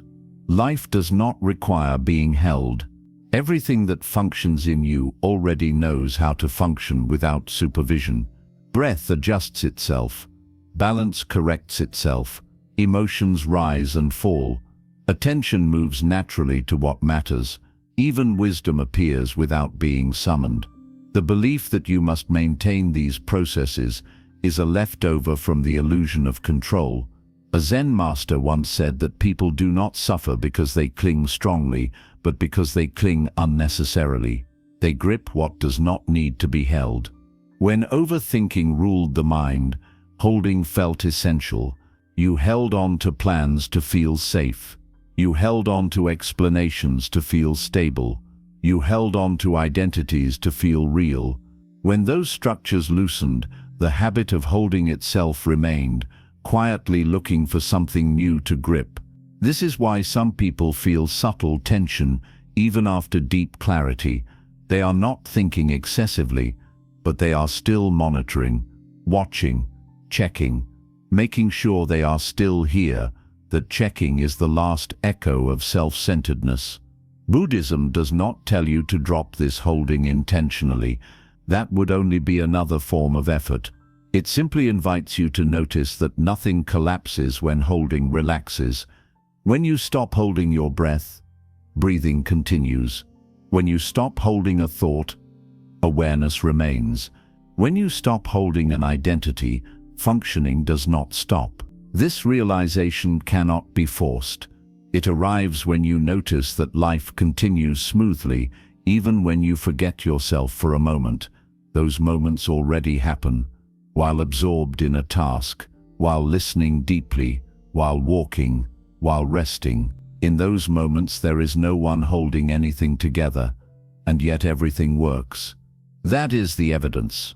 Holding dissolves when it is seen as unnecessary. At this stage, even the idea of practice becomes obsolete. Practice assumes improvement over time, but there is nothing left to improve, not because you reached perfection, but because the sense of deficiency is gone. Without deficiency, effort has no direction. This does not make you passive, it makes you available. Available to respond rather than prepare. Available to feel rather than analyze. Available to act rather than hesitate. When nothing is held, attention is free to move where it is needed. There is no inner negotiation, no calculation, no delay. Action happens cleanly, or not at all. Another story tells of a monk asked how he remained so natural in every situation. He replied that he did not carry yesterday into today, and he did not borrow tomorrow to manage now. He did not hold experience longer than it lasted. Holding is time-based.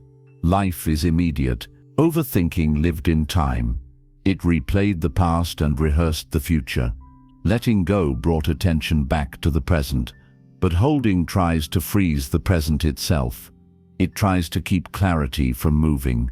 Buddhism allows clarity to come and go, just like everything else. When holding ends, even clarity is free to change. Silence can deepen or fade. Thought can arise or disappear. Nothing is protected. Nothing needs protection. This is where trust becomes complete. Not trust in outcomes, not trust in beliefs, but trust in functioning. Trust that life knows how to be itself without your management. This trust is not emotional, it is factual. It is based on observation. You are still here. Life is still moving. Nothing essential was lost. When nothing is held, nothing is heavy. And when nothing is heavy, there is nothing left to put down. This is the quiet completion of the path. Not an ending you remember, not a state you maintain, just life, unburdened by unnecessary effort, continuing exactly as it always has, only now without resistance. 17. There is no final state to arrive at, and that is why nothing is lost. At some point, very quietly, you notice something that cannot be turned into an insight or remembered as an achievement. You notice that you are no longer moving toward anything internally. There is no finish line ahead, no inner destination left to reach. And instead of feeling empty, this feels relieving. Overthinking lived on movement toward a future resolution. It needed a tomorrow where things would finally make sense. When that movement stops, the mind has nowhere to lean. Buddhism does not replace that movement with a better direction. It removes the need for direction altogether. This is the point where the idea of progress falls away. Progress was useful when you believed something was missing. It gave structure to effort. It gave hope to struggle. But when the sense of lack dissolves, progress loses meaning. There is nothing to improve because nothing is wrong. There is nothing to complete because nothing was incomplete. This does not mean life stagnates. Life continues to change constantly. What ends is the inner narrative that says change must lead somewhere. A Zen master was once asked how long the path to awakening takes. He replied, "As long as you keep walking toward it." When asked what happens when you stop walking, he said, "You notice you never left." This is the collapse of the seeker. Overthinking required a seeker, someone who was trying to arrive at peace, clarity, certainty, or control. When the seeker dissolves, thinking no longer has a mission. It becomes situational rather than existential. Thoughts may still appear about work, relationships, logistics, and daily tasks. But there is no background project of becoming someone better, calmer, wiser, or more complete. Life is not a problem to solve. It is an event to participate in. This is why the mind finally rests here without effort. Rest is no longer something you enter. It is what remains when striving ends. People sometimes fear this stage because it feels like standing still, but standing still only feels wrong if you believe you should be moving. Buddhism removes that belief. There is a deep honesty here. You no longer promise yourself future relief. You no longer threaten yourself with future failure. You no longer bargain with life internally. You live without internal deadlines. This does not make you careless. It makes you accurate. You still plan when planning is needed. You still reflect when reflection is useful. You still learn when learning serves a purpose.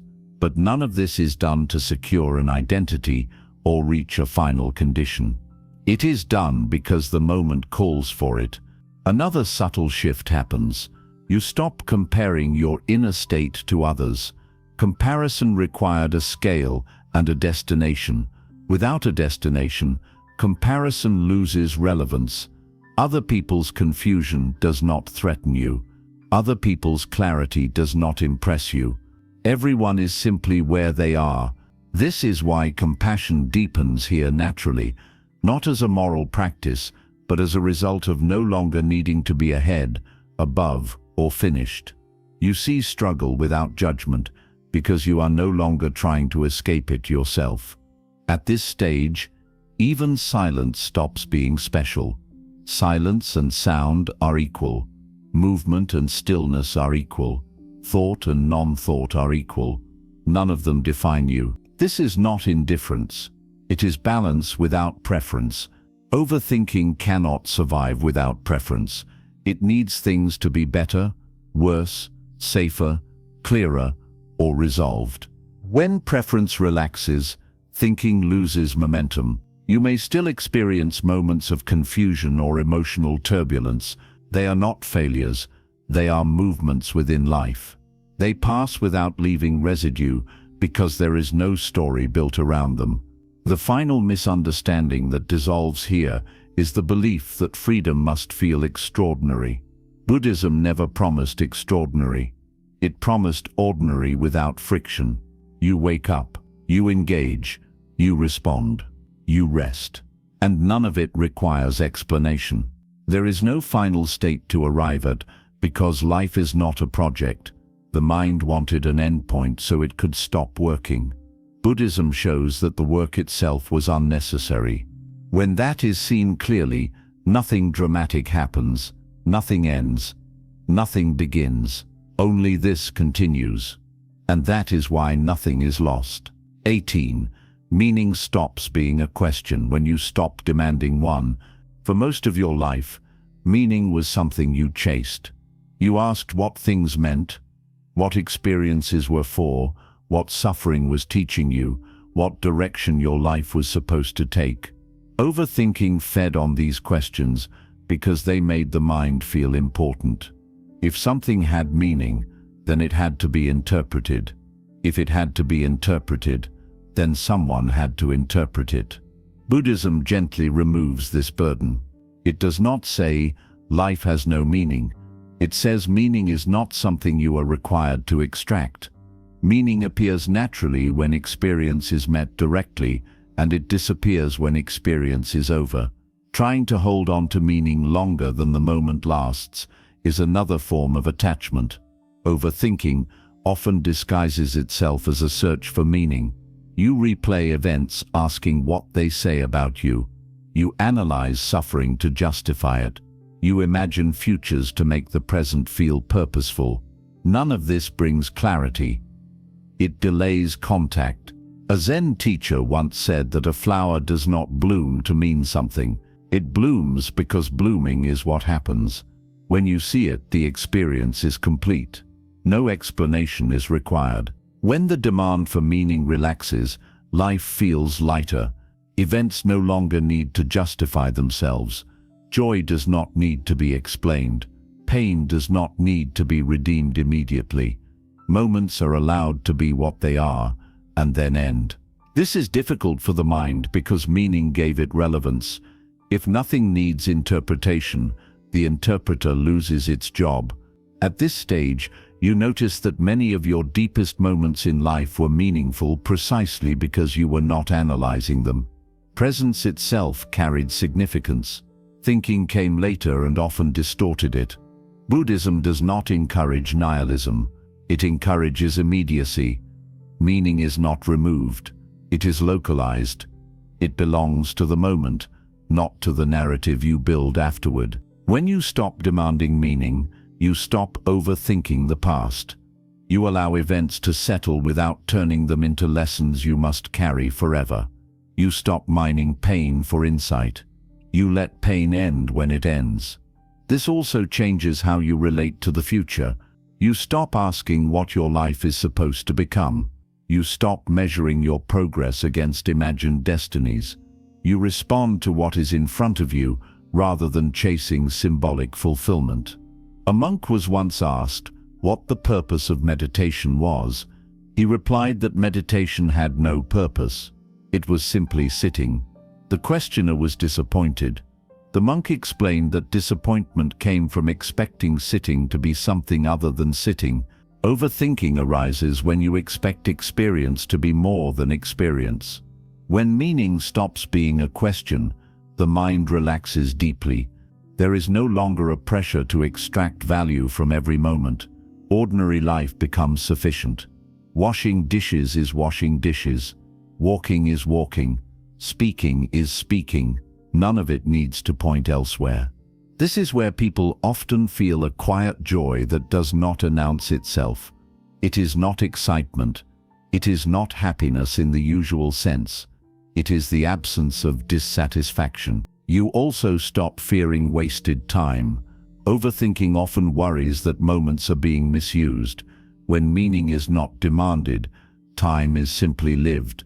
Nothing is wasted because nothing was required. Buddhism teaches that life does not need to make sense to be lived well. Sense-making is a tool, not a requirement. At this stage, even the teaching fades. You do not repeat it to yourself. You do not protect it. You do not wonder whether you still believe it. Life continues without needing commentary. Meaning appears when appropriate and disappears when not. You no longer cling to it. You no longer search for it. You let it come and go like everything else. This is why overthinking cannot return here. It depended on questions that no longer feel necessary. And in the quiet absence of those questions, life unfolds plainly, without explanation, without demand, without resistance. Nothing needs to mean anything more than what it already is. 19. You stop measuring your inner life. For a long time, even after overthinking weakens, one habit tends to remain unnoticed. It is the habit of measurement. You check your inner state. You notice whether the mind is calm or busy. You compare today to yesterday. You wonder whether you are progressing, regressing, or maintaining something. This habit feels harmless, even responsible, but it is the last place where overthinking hides. Measurement recreates distance.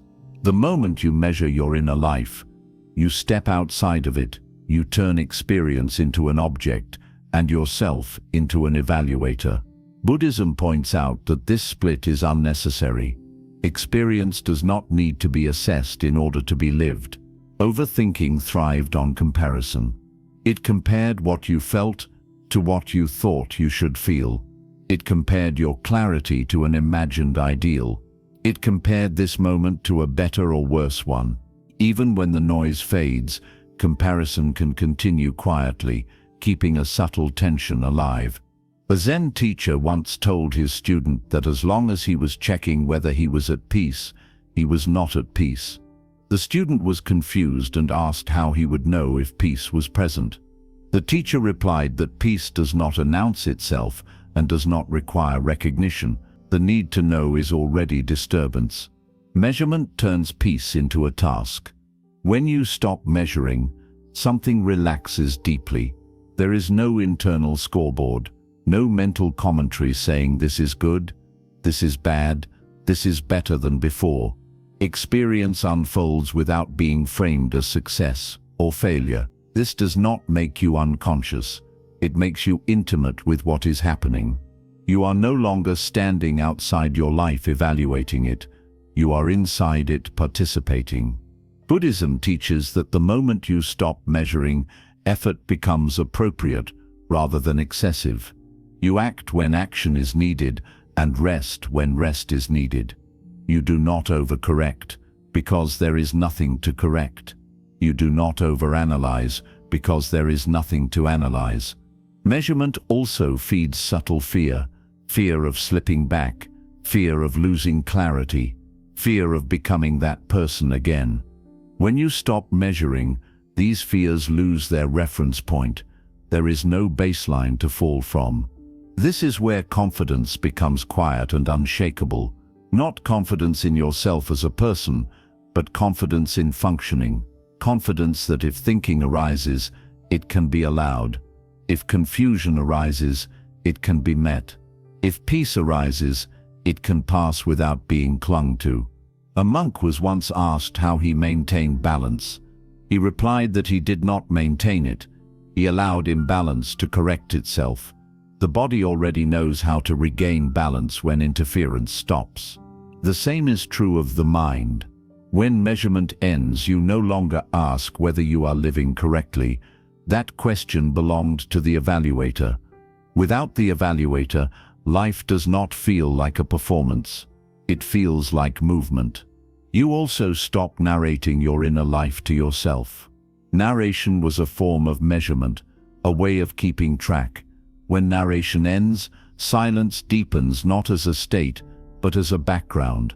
This is why this stage feels so ordinary that many people miss it. There is nothing to point to, nothing to describe, nothing to confirm. Life simply continues without friction. Overthinking cannot survive without measurement. It needs comparison to justify itself. When comparison dissolves, the mind no longer circles. You are not calmer because you achieved calm. You are not free because you earned freedom. You are simply no longer interfering. And when interference ends, measurement ends with it. There is no longer a need to ask how you are doing. You are doing life. That is enough. 20. Life continues perfectly well without your inner commentary. At the deepest point, something becomes unmistakably clear, not as a realization but as a lived fact. Life has been functioning the entire time without consulting your thoughts. Your mind narrated it, interpreted it, judged it, feared it, tried to manage it, but life itself never paused for commentary. Overthinking was never running your life. It was riding along, pretending to steer. This is not an insult to the mind. It is a correction of its role. From the moment you were born, life breathed you, grew you, healed you, adapted you, and moved you forward without explanation. Decisions happened before thoughts formed. Responses emerged before analysis. Understanding arrived after experience, not before. The mind claimed credit later. Buddhism does not say thinking is useless. It says thinking is late. Overthinking happens when you believe the commentary is essential, when you assume that without constant narration, life would fall apart. But here, at this final settling, that belief collapses under direct observation. You see clearly that life continues, whether you explain it or not. Sounds are heard without commentary. Movement happens without instruction. Responses arise without rehearsal. Even mistakes correct themselves over time without inner punishment. The mind's voice becomes just another sound, not a commander. A Zen master once asked his student what would happen if the mind stopped commenting entirely. The student said life would feel empty. The master asked him whether the sound of rain was empty when no one named it. The student had no answer. This is the moment when silence stops feeling like absence and starts feeling like accuracy. You no longer need to translate experience into language to validate it. You no longer need to label emotions to permit them. You no longer need to explain yourself internally to exist properly. Existence does not require a report. Overthinking was the habit of constantly reporting life back to yourself. When that habit ends, you do not disappear. You become immediate. At this stage, even the desire to stay present fades. Presence no longer feels like something to do. It is simply what remains when nothing is being added. There is no effort to stay here because there is nowhere else to go. This is why this stage cannot be practiced. Practice assumes improvement over time. Here, nothing improves, nothing declines. Life just unfolds. You may still think, you may still plan, you may still reflect when reflection is needed, but none of this becomes background noise. It comes and goes like weather. It does not define the day. Most importantly, you stop narrating yourself to yourself. No inner voice saying, "This is good."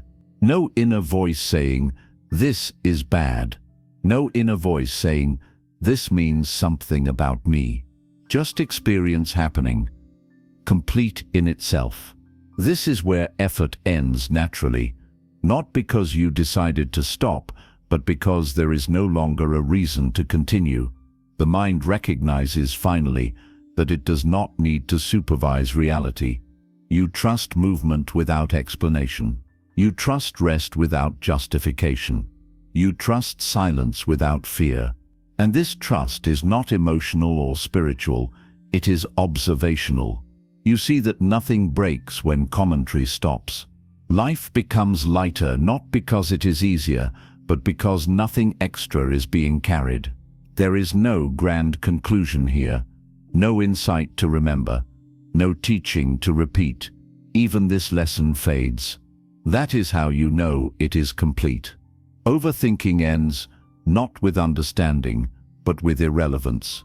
It simply no longer has a role to play, and life continues quietly, accurately, and fully, exactly as it always has. 21. You stop watching yourself live. For a long time, even after overthinking fades, one subtle habit can remain. It is the habit of self-observation. You are no longer trapped in thought, no longer chasing meaning, no longer measuring progress, but there is still a faint sense of standing slightly behind experience, watching it happen. This watching feels harmless. It even feels aware. But it is the final distance. Buddhism points here very carefully, because forcing this to end would only recreate separation.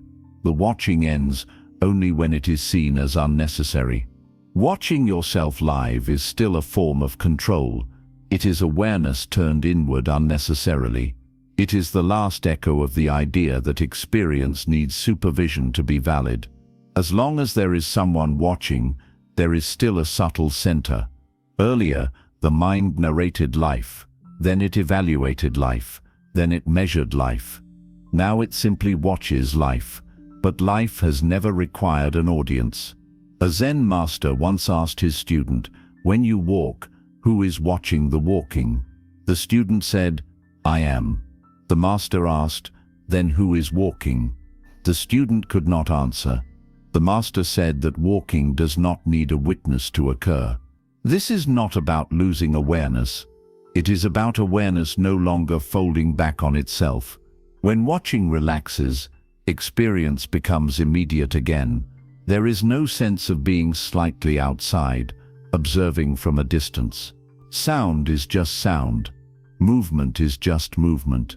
Feeling is just feeling. There is no second layer that says, "I am aware of this." That second layer was never required. It was a habit left over from self-consciousness. Self-consciousness began early in life when you learned to see yourself as an object in other people's eyes. You learned to monitor how you appeared, how you behaved, how you were perceived. That monitoring later turned inward. You began monitoring your thoughts, emotions, and even your presence. Overthinking was the loud version of this. Watching is the quiet version. When watching ends, something very simple happens. You are no longer split. There is no observer and observed. There is just experience unfolding. This is not mystical. It is functional. It is how children experience the world before self-monitoring becomes habitual. Buddhism does not tell you to stop watching deliberately.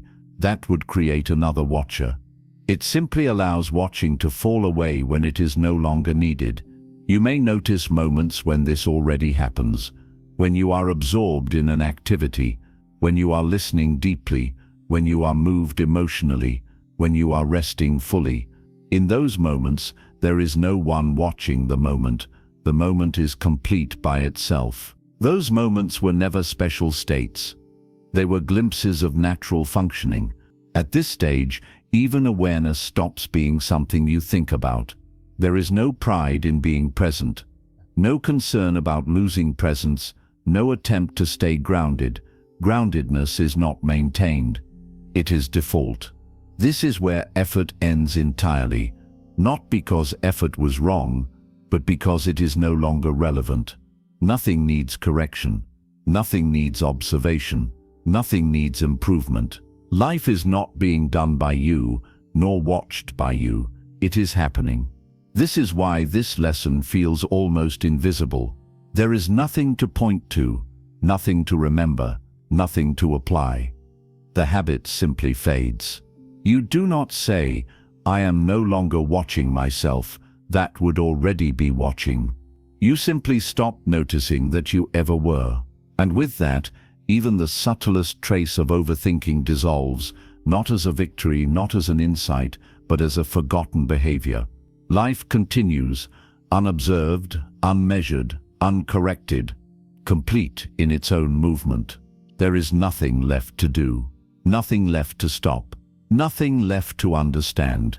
Just this, living itself, without an audience. 22. You realize there was never a you who needed to arrive. At the very end, something becomes obvious in a way that does not feel like discovery. It feels like remembering something you never actually forgot. You see that the entire journey, the struggle with thought, the effort to let go, the desire to stop overthinking, was built on an assumption that quietly dissolves here. The assumption was that there was a separate you who needed to arrive somewhere better than where you already were. Overthinking existed because that imagined arrival point existed. There was a future version of you who would finally be calm, clear, free, and resolved. Every thought pointed toward that version. Every effort was justified by it. When that image collapses, thinking loses direction. Buddhism does not replace this image with a truer one. It removes the need for an image entirely. You begin to see that there was never a final state waiting. There was never a perfected self that would one day take over. There was only life unfolding, moment by moment, while thought narrated it as a journey toward completion. This is why the end feels strangely ordinary. There is no sense of having arrived. There is just the absence of waiting. A Zen master once said that enlightenment is realizing there was no distance to cross. The student asked why the journey felt so long then. The master replied that time was created by the idea of distance. Overthinking created time. You thought because you believed something was ahead that needed preparation. You worried because you believed something was coming that needed defense. You replayed because you believed the past still needed correction. All of this depended on the belief that you were not yet where you needed to be. When that belief dissolves, the mind no longer has a project. This does not mean you stop growing, learning, or changing. Life continues to change endlessly. What ends is the sense that change must deliver you to a final condition. Change becomes movement rather than progress. You no longer ask, "Am I there yet?" because there is no there. You no longer feel behind because there is no track. You no longer feel pressure to catch up to yourself. This is why peace here is not a feeling. It is the absence of tension around becoming. Even clarity is no longer referenced. You do not say, "I am clear now." That statement belonged to the traveler. Without a traveler, clarity does not need acknowledgement. Thoughts may still arise about the future, but they are not loaded with expectation. Plans happen without psychological weight. Decisions are made without the sense that they will finally complete you. This is the quiet relief people rarely describe because it cannot be framed as success. Nothing was achieved, nothing was earned, nothing was secured. The journey ends not because you arrived, but because you noticed there was no one traveling. Life was happening the entire time. Overthinking was the commentary of an imaginary traveler narrating a trip that never existed. When that narration stops, there is no emptiness. There is immediacy. There is no destination, but there is movement. There is no arrival, but there is presence. This is why nothing feels dramatic here. Drama belonged to the story of becoming. Without that story, life feels simple and sufficient. You do not celebrate this realization. Celebration would imply accomplishment. You simply live without waiting. And in that living, overthinking has no place to return to, because the one who needed it to get somewhere is no longer being imagined. There is nothing left to arrive at, Nothing left to fix. Nothing left to resolve. Just life, already happening, without delay. 23. Nothing needs to be understood for life to be lived correctly. At this point, one final habit quietly releases its grip. It is the habit of needing to understand what is happening in order to be at ease with it. For most of your life, understanding felt like safety. If you could explain something, categorize it, interpret it, or place it into a mental framework, you felt grounded. When you could not understand, anxiety appeared. Overthinking was the endless attempt to turn life into something graspable. Buddhism does not attack understanding, it simply reveals its limits. Understanding is a tool, not a foundation. It is useful for navigation, communication, and learning, but it was never meant to carry the weight of existence. When understanding is asked to justify life itself, it collapses under pressure. You begin to see that much of what mattered most in your life was never understood while it was happening. Love was not understood. Loss was not understood. Growth was not understood. You lived these things first, and explanations came later. If they came at all, life did not wait for clarity. Overthinking tried to reverse this order. It demanded comprehension before participation. It said, "Once I understand this, then I can relax." Buddhism shows that this condition was never met, because it cannot be met. A Zen master once said that the mind wants to put the ocean into a cup. When it fails, it calls the ocean overwhelming. The problem was never the ocean. When the need to understand relaxes, you stop interrogating experience. You no longer ask what a moment is teaching you while you are inside it. You no longer extract lessons from pain while pain is still present. You allow experience to be complete without explanation. This does not make you dull, it makes you accurate. Understanding often arrives too late to be useful emotionally. You understand why something happened years later, but the suffering occurred in the moment. Buddhism does not dismiss understanding, but it refuses to place it in charge. At this stage, you realize that overthinking was never about clarity. It was about reassurance. Understanding was a substitute for trust. If you could explain it, you believed you could survive it. But survival was already happening. You also notice that understanding tends to freeze life. Once something is understood, the mind wants to hold on to that understanding. It resists change. It defends conclusions. This creates rigidity. Life moves, but the mind clings to what it thinks it knows. When the need to understand fades, flexibility returns. You are not threatened by not knowing. You are not destabilized by ambiguity.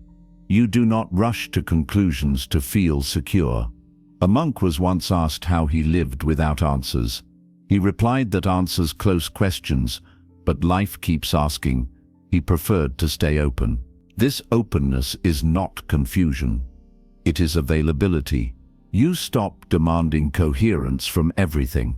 You stop forcing your experiences into narratives that make sense. You stop correcting reality so it fits your mental structures, and strangely, life feels more coherent, not less. That coherence does not come from explanation. It comes from alignment.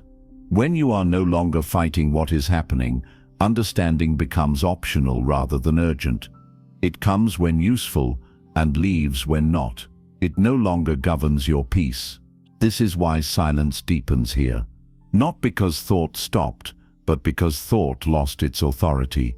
You no longer believe that without understanding, something is wrong. You also stop trying to understand yourself. This is a quiet but important shift. Self-understanding often turns into self-surveillance. You analyze your motives, your patterns, your reactions endlessly. Buddhism does not deny patterns. It denies the need to catalog them endlessly. You act. You notice. You adjust. No explanation required. When something is clear, it is acted upon. When it is not, It is allowed to unfold. There is no pressure to resolve everything internally. This is the end of mental interrogation. You no longer ask, "Why am I like this?"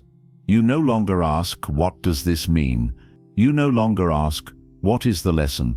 Life does not answer these questions because life does not ask them. And when you stop asking, something very quiet settles in. Not certainty, not insight, sufficiency. Nothing needs to be understood for life to continue correctly. And when that is seen, overthinking has nothing left to do. 24. Even these words are let go. Up to now, words have been useful. They pointed, they clarified, they dismantled habits that could not be seen clearly before. But at this stage, something subtle becomes obvious. Words themselves are part of what once kept the mind busy. Even the most accurate description is still a description. Even the clearest teaching is still a layer placed over experience. Buddhism does not end by giving you the perfect explanation. It ends by making explanation unnecessary. You begin to notice that every word divides life slightly. It turns movement into concept. It turns immediacy into memory. It turns presence into an idea about presence. Overthinking fed on this endlessly. It converted living moments into internal dialogue, then tried to live inside the dialogue. The mind wanted to say what was happening instead of letting it happen. At this point, even teachings start to feel heavy. Not wrong, just extra. They did their job, now they can be set down. A Zen master once held up a finger and said nothing. The student waited for an explanation. None came. Later, the master said that the finger was never meant to be understood. It was meant to be seen and forgotten. This is what happens here. You stop repeating teachings to yourself. You stop checking whether you remember them. You stop applying them. Application implies separation. It implies someone standing outside life trying to use instructions on it. Life does not require instructions. You may notice that when you are not naming what is happening, experience feels fuller. Sounds are richer when they are not labeled. Feelings are clearer when they are not explained. Actions are cleaner when they are not narrated. Words are not enemies, they are just no longer central. This is why silence here is not cultivated. It happens naturally when the habit of internal speech relaxes. Thoughts may still arise, but they are functional, not interpretive. They point to what needs doing and then dissolve. Overthinking relied on constant inner commentary. Without the need to comment, the mind rests by itself. Another quiet shift happens. You stop trying to remember what you learned. Memory becomes unnecessary because nothing is being carried forward as a rule. What remains is responsiveness, not recall. This is why you cannot teach this stage in the usual way. Any attempt to explain it turns it back into an object. That is why Buddhism often ends in silence, gestures, or ordinary acts. Not to be mysterious, but to avoid replacing one trap with another. You also stop worrying about forgetting. Forgetting implies loss. Nothing essential here can be lost because nothing is being held. What was real remains available without reference. At this stage, even the distinction between practice and life dissolves. There is no moment where you are doing Buddhism and another where you are not. There is just living, sometimes quiet, sometimes busy, sometimes clear, sometimes not. None of it requires correction. Words still exist in the world. You use them to communicate, work, and relate. But they no longer dominate your inner life. They no longer define your relationship to experience. The deepest peace here does not come from knowing. It comes from not needing to say, not needing to name, not needing to frame, not needing to remember. This is why this lesson feels like an ending without closure. There is nothing to conclude because nothing was being built. Even these words have served their purpose. And when they fall away, what remains does not need to be described. It is simply what is, continuing, without commentary. 25. Nothing is required of you anymore. At the very end, there is one last pressure that quietly dissolves. The pressure to do something right with your life internally. The pressure to respond correctly. The pressure to be aligned, awakened, present, healed, or complete. For most of your life, there was always something you were supposed to be doing inside yourself. Managing thoughts, improving feelings, correcting reactions, making sense of experience. Here that pressure ends, not because you succeeded at the task, but because you see that the task never existed. Overthinking survived because you believed something was required of you at all times, some mental responsibility that could not be abandoned. Buddhism ends by removing that obligation. There is no inner assignment you must complete to justify your existence. You are not here to manage your mind. You are not here to perfect your awareness. You are not here to maintain peace. Life does not demand internal performance. This realization is so quiet that it is often missed. There is no relief spike, no emotional release, no sense of triumph, just a subtle dropping of effort that you did not know you were still making. A Zen master was once asked what one must do after awakening. He replied, "Nothing extra." The student pressed him, asking how to live correctly then. The master answered that life already knows how to live itself. This is the final undoing of overthinking. Overthinking was the belief that without constant internal effort, something essential would fail. When that belief dissolves, effort falls away naturally. You still act in the world. You still make choices. You still respond to circumstances. But none of this feels like an internal duty to be fulfilled. It feels like participation rather than management. You stop asking yourself how you should feel. You stop asking yourself whether you are doing enough. You stop asking yourself whether you are living properly. Those questions belong to an imagined supervisor inside your mind. That supervisor is no longer employed. This does not make life passive or empty. It makes it honest. You respond to what arises because it arises, not because you are trying to meet an internal standard. When rest is needed, rest happens. When action is needed, action happens. When confusion appears, it is allowed. When clarity appears, it is not clung to. Nothing is demanded of you internally. This is why guilt fades here. Guilt required an inner judge. When the judge dissolves, guilt has nowhere to operate. Responsibility remains, but it is situational rather than psychological. You correct mistakes when possible. You apologize when appropriate. You move on without self-punishment. Another quiet shift occurs. You stop trying to be someone in particular. Overthinking was often an attempt to shape identity, to become calmer, wiser, better, more resolved. Here, identity loosens. You are whatever life expresses through you moment by moment. This is not chaos. It is alignment without control. At this point, even the idea of freedom becomes irrelevant. Freedom implies release from constraint. There is no constraint left to release. There is just functioning without interference. You do not think, "I am free now." You do not think anything at all about it. Life continues. You wake up without needing to prepare yourself mentally. You engage without rehearsing. You rest without justification. Thoughts may come and go, but they no longer carry obligation. Feelings may arise, but they no longer require management. Silence may appear, but it does not need to be protected. Nothing is required of you anymore. Not spiritually, not psychologically, not internally, and because nothing is required, nothing is resisted. This is the quiet end of overthinking. Not an achievement, not a realization to remember, just the absence of an unnecessary burden that you had been carrying for so long that you forgot it was optional. Life does the rest. 26.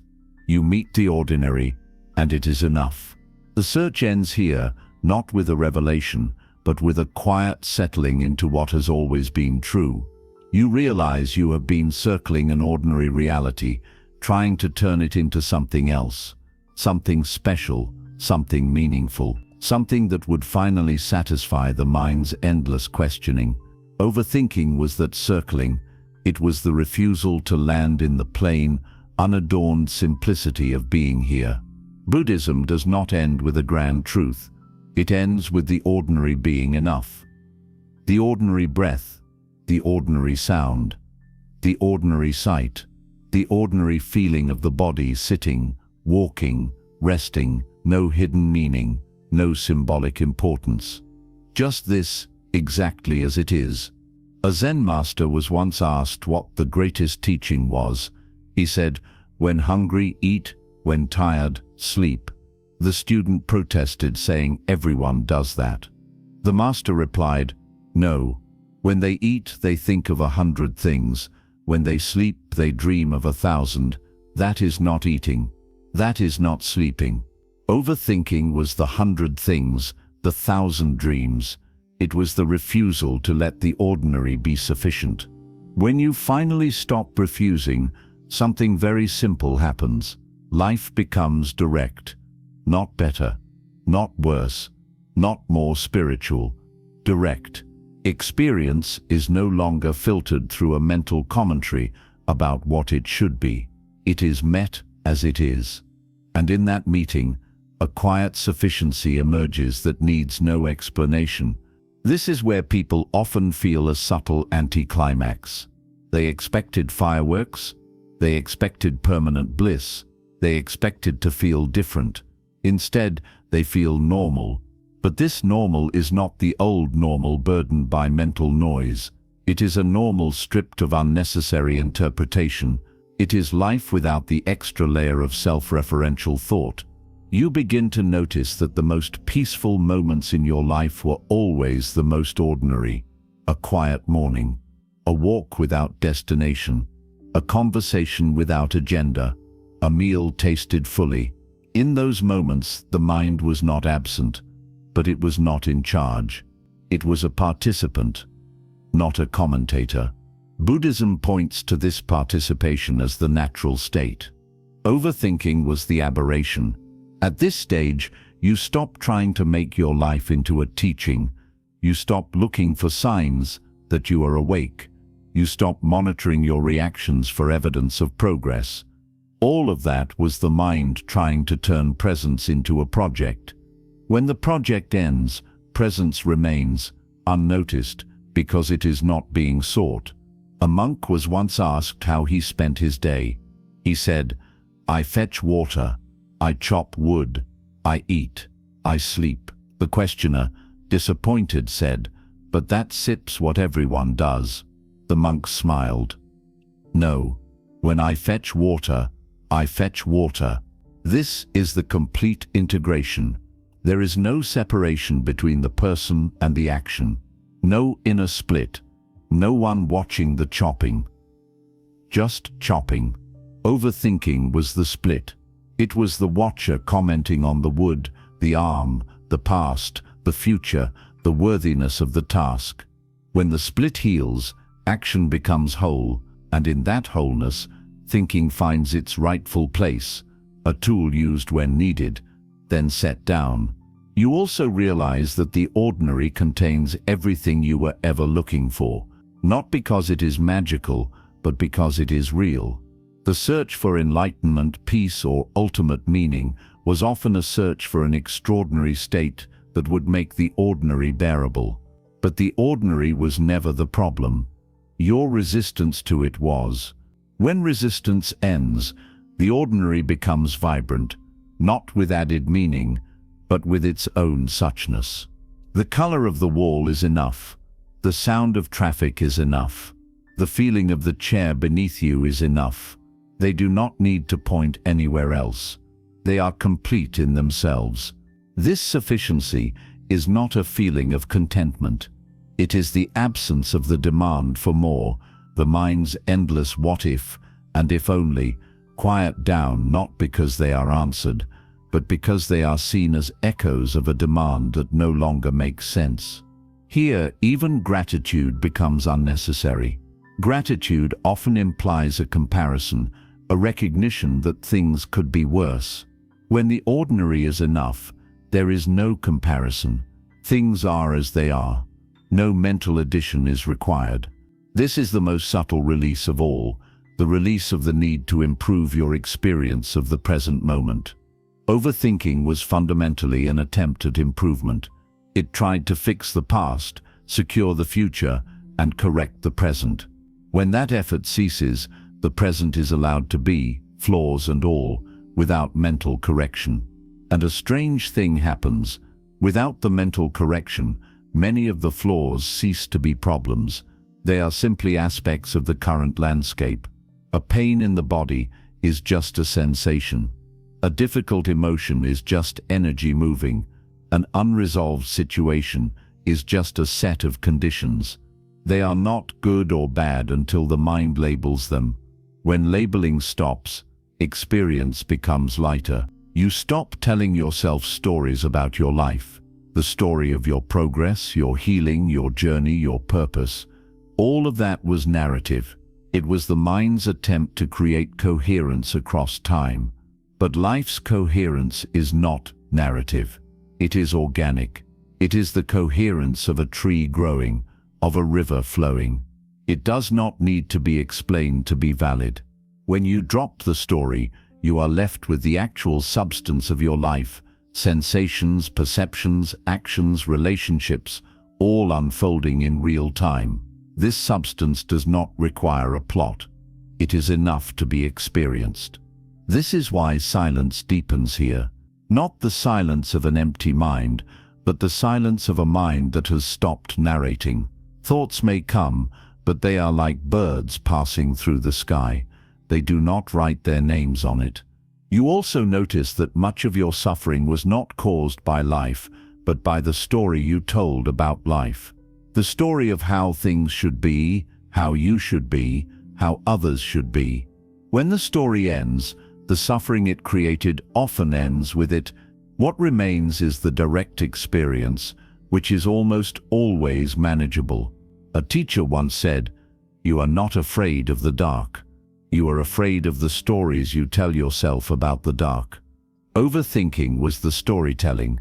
When you stop telling stories, fear loses its fuel. At this stage, you become comfortable with not knowing what comes next. Not as a spiritual ideal, but as a practical reality. You do not know what the next moment will bring. You never did. Overthinking was a fortress of predictions built against that truth. When the fortress is seen as unnecessary, you stand in the open, unprotected, and find that nothing attacks. Life simply continues. And in that openness, a natural intelligence operates. It is not the intelligence of thought. It is the intelligence of the organism responding to its environment. You move out of the way of a falling object before you think. You find the right words in a conversation without rehearsal. You understand something deeply without analysis. This intelligence was always there, but it was often drowned out by the noise of overthinking. When the noise subsides, this natural intelligence becomes your default way of operating. It is effortless, precise, and immediate. It does not guarantee success, but it ensures responsiveness. Finally, you see that the entire spiritual search, including the search to end overthinking, was a detour. You were trying to become something you already were. You were trying to reach a place you never left. The mind created the problem and then offered itself as the solution. When you see this clearly, the search collapses. What remains is not a perfected being, but a human being, fully human, fully ordinary, with all the quirks, flaws, beauties, and contradictions that come with it. But now there is no inner war against any of it. There is just life, living itself through this form. You eat when hungry. You sleep when tired. You laugh when amused. You cry when sad. You work when needed. You rest when done. And in each of these ordinary acts, there is a completeness that no thought can capture or improve upon. Overthinking ends here because it was always a comment on the ordinary. When the ordinary is no longer seen as lacking, the comment has nothing to say. You meet life without intermediary. You meet it directly. And in that direct meeting, you find that nothing was ever missing. This is the quiet end of the path. Not because you reached a destination, but because you realized you were always home. And home is not a special state. It is this, exactly this, nothing more, nothing less, already complete. 27. The world continues, and you are not separate from its flow. A profound yet unremarkable shift now settles in. You look around and see that the world was never the static, external object your thoughts made it out to be. It is a living, breathing, dynamic process, and you are not an observer standing apart from it. You are a gesture of the world itself. Your breathing is the world breathing. Your hearing is the world hearing itself. Your thinking, when it arises, is the world thinking. This is not a philosophical idea to believe. It is a direct perception that renders the separateness assumed by overthinking utterly obsolete. Overthinking was the product of a fundamental misalignment, the belief that you were a discrete entity inside a skull, looking out at a separate world that needed to be analyzed, predicted, and controlled. This belief created a permanent state of psychic distance. Every thought was an attempt to bridge that distance, to connect the isolated me to the threatening not me.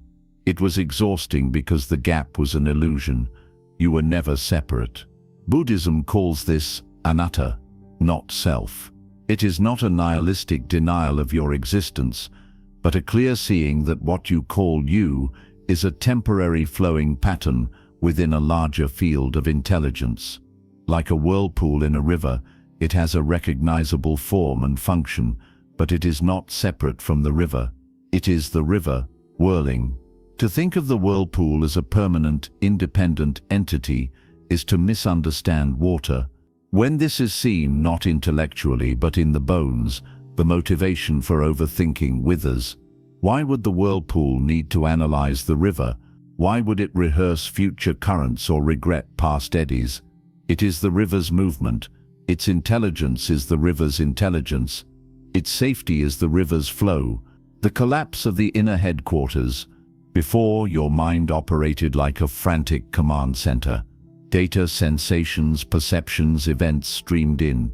You, the commander, assessed, judged, and issued orders, emotional reactions, plans, narratives. Overthinking was the noise of this command center, the panicked meetings, the contradictory reports, the disaster simulations. Now the command center is seen for what it always was, a thought-constructed fiction. There is no central commander. There is just the seamless, intelligent processing of life. A sound arises, hearing happens. A problem appears, consideration happens. A feeling surges, sensation happens. There is no you doing these things. They are happening through this body-mind, as expressions of the whole. This is the end of self-consciousness in the burdensome sense. You are no longer trapped in the recursive loop of how am I doing, or what does this say about me? Those questions presumed a central evaluator that doesn't exist. Without it, experience is clean. It is not your experience. It is just experience. A Zen master was asked, "What is the way?" He said, "Everyday mind is the way." The student asked, "How do I align with it?" The master replied, "The moment you try to align, you deviate." Overthinking was the perpetual attempt to align a fictional self with a conceptualized way. When the fictional self dissolves, alignment is not an achievement, it is the default state of being uncontrived. Life lives you. This realization brings a deep, paradoxical relaxation. You are not in charge, and never were. The immense burden of feeling responsible for the steering of reality, a burden that fueled endless anxiety and rumination, is lifted. Life is living you. The intelligence that grew your body from 2 cells, that heals your wounds, that digests your food, that regulates your heartbeat in response to your emotions, that very same intelligence is managing the entirety of your existence. It is organizing your relationships, your career twists, your moments of inspiration and loss. Overthinking was your conscious mind's arrogant and fearful attempt to override this vast, ancient and infinitely sophisticated intelligence. It was like using a pocket calculator to manage the global climate. The calculator clicks and whirs, producing numbers and graphs, creating an illusion of control. While the seasons change, the winds shift, and life adapts according to laws of a complexity the calculator cannot fathom. To stop overthinking is, ultimately, to surrender the calculator. It is to admit, not in defeat but in profound relief, that you are not the pilot. You are a passenger, but not a passive one. You are a participatory passenger. You are the river experiencing itself as a whirlpool, with all the agency and localized intention that a whirlpool has, which is real, but not ultimate. Your agency now becomes an expression of the whole, not a rebellion against it. Decisions arise from a deeper place than calculation. They feel more like recognitions. This is the next movement. There is less paralysis because choice is no longer a desperate gamble made by an isolated self trying to secure its future. It is an organic unfolding, the transparency of emotion. In this space, emotions undergo a radical transformation. They are no longer your emotions, personal possessions to be managed, repressed, or expressed strategically. They are weather patterns moving through the atmosphere of awareness. A storm of grief is not a problem to be solved. It is a natural phenomenon to be allowed.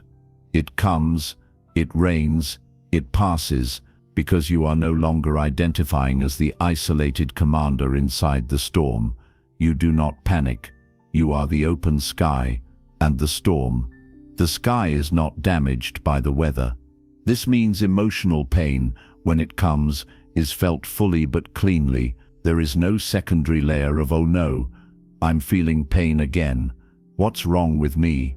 How do I make it stop? That secondary layer was the true suffering, the overthinking about emotion.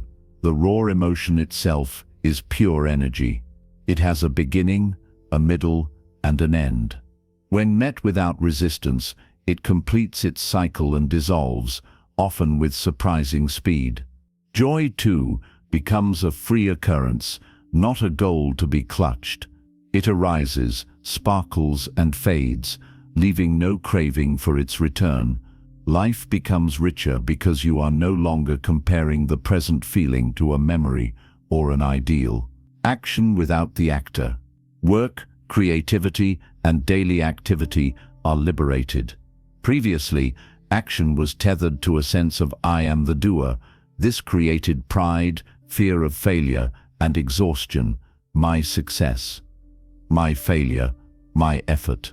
Now action happens. You may write a letter, fix a sink, comfort a friend. The intelligence and skill required flow through you. There is effort, but it is the wholesome effort of a tree growing toward the light, not the strained effort of a self trying to prove its worth. When the action is done, it is done. There is no post-performance review in the mind, no lingering attachment to praise or blame. The energy that was previously consumed by self-evaluation now becomes available for the next natural movement. A Taoist story tells of a woodcarver so absorbed in his craft that he seemed to become one with his tools and the wood. When asked his secret, he said he would fast for days to quiet his mind until he forgot his own body, his reputation, and his desire for reward. Then, he said, I enter the forest and see the tree that already contains the finished bell stand. My job is just to remove the extra wood. I am merely the meeting point between the idea and the material. This is action without the anxiety of the actor. Relationship as communion. Your relationship to others deepens and simplifies. You no longer relate primarily from role to role, parent-child, boss-employee, friend-friend, nor from self-image to self-image. You relate from presence to presence. You listen without preparing your response. You speak from what is true, not from what will protect your identity. Conflict, when it arises, is about the situation, not about the defense of a fragile self. There is space for the other because you are no longer crowded out by your own mental noise. You see the same suffering in others, the frantic operation of the imaginary command center. This elicits compassion, not judgment. You cannot give them the insight, but your own lack of resistance becomes a silent space where their own knots might more easily loosen. Time becomes a landscape, not a tyrant. Overthinking was a prison of time. It trapped you in the forensic past and the speculative future. Now, time softens. The present moment is not a fleeting point between two giants. It is a spacious field, and past and future are simply thoughts arising within this present awareness. Memory is a present memory. Planning is a present planning. They are not portals that suck you out of now. You keep appointments. You learn from the past. You plan for tomorrow, but these activities are contained within the present, like furniture in a large room. You are not lost in them, because you are not trying to use time to build a better future self. Time loses its urgency. There is enough time because you are no longer at war with its passage. The end of seeking, this is the final cessation. All spiritual seeking, all self-improvement, all therapy, all attempts to fix or understand yourself, they were based on the premise of a separate self that needed repair. When that premise is seen through, seeking stops, not because you found the answer, but because the question, "Who am I?" no longer makes sense in the old way. You are not a who, you are a happening. You may still read, learn, or explore, but it is out of curiosity and joy, not from a sense of lack. The desperate thirst is gone. The quiet that remains is not empty. It is fertile. It is the quiet of a forest floor, from which all life springs. The unshakable ground. Life's circumstances continue to change. Health, wealth, relationships, all remain impermanent. But something is now unshakable. It is not a thing, not a feeling, not a belief. It is the ground of being itself, which is your own true nature. You are that in which all conditions appear and disappear. Like the screen in a cinema, it remains untouched by the dramas playing upon it. This is not dissociation. You feel the joy and pain of the drama fully, but you are not only the character, you are also the screen, the aware, open space that holds it all. From this vantage, overthinking is seen as just another movie, the thrilling adventures of the separate self. You can enjoy the show, but you're no longer lost in the plot. The ultimate simplicity, so life resolves into breathtaking simplicity. The monumental struggle to become someone, to secure something, to get somewhere, is over. What remains is to live, fully, completely, ordinary in its expression, extraordinary in its depth. You drink tea. The taste is the universe tasting itself. You feel sadness. It is the world feeling its own tender heart. You solve a problem. It is life intelligently reorganizing itself. You laugh.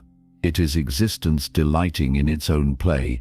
There is no one to give a report to, no one to impress, no benchmark to meet. The internal audit is permanently closed. Overthinking was the ghost in the machine. When you see there is no machine, only life, the ghost vanishes, not with a bang, but with the quiet click of a door that was never really locked, opening to reveal you were already home and had been all along. The world continues. You are not separate from its flow. You are its flow. And in that recognition, every moment is complete. Every action is sufficient. and the mind at last is at peace, not because it is still, but because it has come to rest in its true nature as a faithful servant of the whole, thinking when thought is useful, and resting in luminous silence when it is not. This is the end of the teaching, because the teacher and the taught have dissolved into the same stream. What is left is just this, the ever-unfolding, perfectly ordinary, miraculously alive reality of what is, and it is enough, more than enough. It is everything. 28.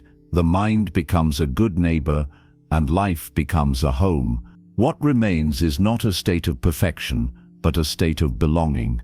The great war between you and your mind, the war that fueled decades of overthinking, has not been won. It has been discovered to be a civil war, a conflict within a single country, and the country has made peace with itself.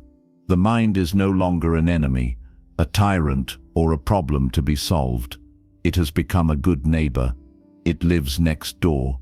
Sometimes it throws loud parties. Sometimes it is quiet. You can visit when you need its unique skills, but you are no longer obligated to live in its house. This final integration is where the teaching becomes ordinary life. There is no special state to maintain, no heightened awareness to guard. There is just the seamless flow of living, where thought is a tool, silence is a habitat, and neither is better than the other. The landscape after the storm. Imagine a landscape after a torrential, decades-long storm. The storm was your overthinking, the relentless wind of worry, the flooding of regret, the lightning strikes of anxiety. It shaped everything. It determined where you could walk, what you could see, how you felt. Now the storm has passed, not because a magical sun came out, but because the atmospheric conditions that created it, the belief in a separate self, the resistance to impermanence, have fundamentally shifted. The landscape is the same landscape. The hills of your responsibilities are still there. The river of time still flows. The trees of your relationships still grow. But everything is drenched in a new, clear light. The air is still. You can see. And you notice something. The storm itself left its marks. Erosion patterns. Certain neural pathways are deep and well worn. In moments of stress or fatigue, the old weather system can briefly reappear. A gust of worry, a shower of doubt. This is not failure, it is the landscape remembering the old climate. The key difference is that you no longer mistake this weather for the entire sky. You no longer build your identity around it. You note, the old pattern, and because you do not resist it, because you do not build a drama around it, it loses its energy and dissolves back into stillness much faster than before. The ecosystem is healing. The practicalities of a quiet mind. How does this translate into a Tuesday, into an argument with a loved one, into a financial setback? It translates into response instead of reaction. A reaction is the old storm-driven pattern. A thought arises. This is a disaster.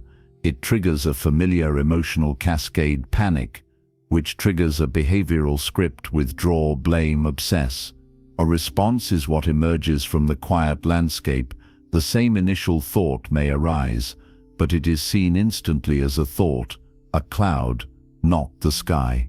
There is a pause, not a deliberate practiced pause, but a natural space inherent in non-identification. From that space, intelligence that is not personal looks at the situation. It may see practical steps, a need for a difficult conversation, or simple acceptance. The action that follows is clean. It is not about defending a self, so it is not heavy with emotional baggage. In an argument, you hear the other person's pain, not just their attack. You feel your own defensiveness as a passing sensation, not as truth. The argument may still happen, but it is about the issue, not about two fragile identities battling for survival. It often resolves more quickly, or at least, it doesn't leave the deep psychic scars of a battle between selves. The economy of attention. Your most precious resource was never time, it was attention. Overthinking was the bankruptcy of attention. It was scattered, invested in imaginary futures and dissected pasts, leaving you impoverished in the present. Now, attention becomes rich and fluid. It is no longer a narrow, frantic beam from the command center trying to illuminate threats. It is a wide, gentle, panoramic awareness. It is available. It rests on the task at hand with ease. It listens completely.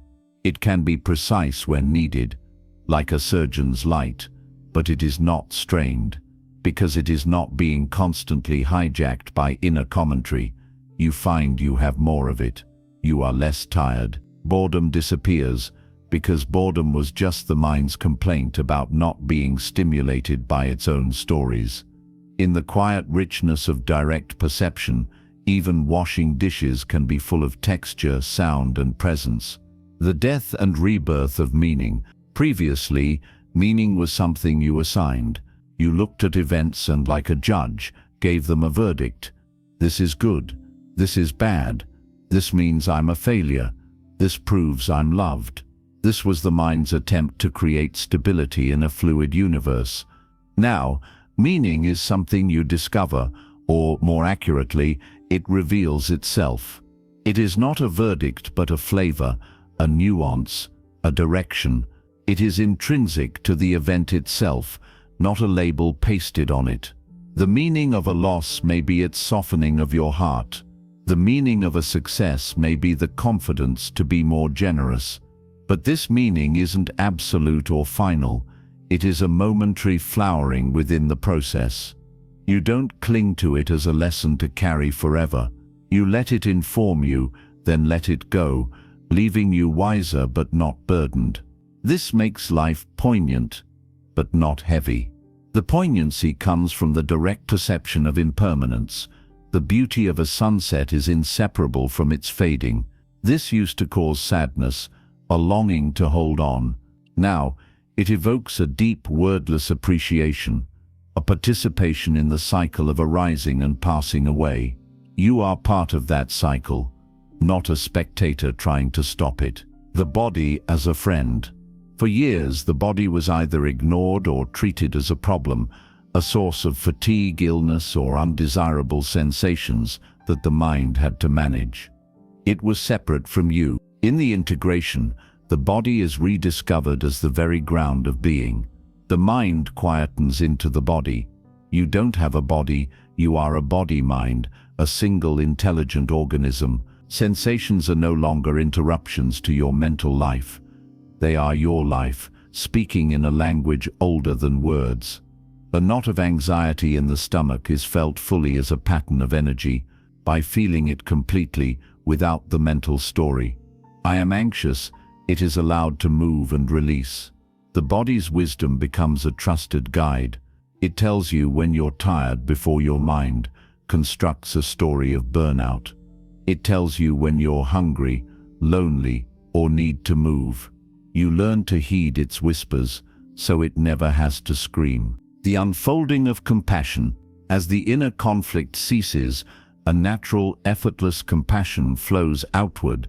It is not a should or a spiritual practice.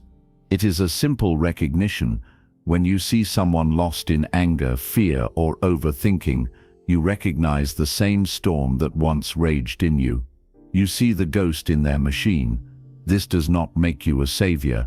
It makes you a fellow traveler. Your response may be kindness, or it may be firm boundaries, but it comes from clarity, not from a need to fix them or gain their approval. This compassion includes yourself. The last vestiges of self-judgment, the subtle voice that says, "You should be further along," finally fall silent.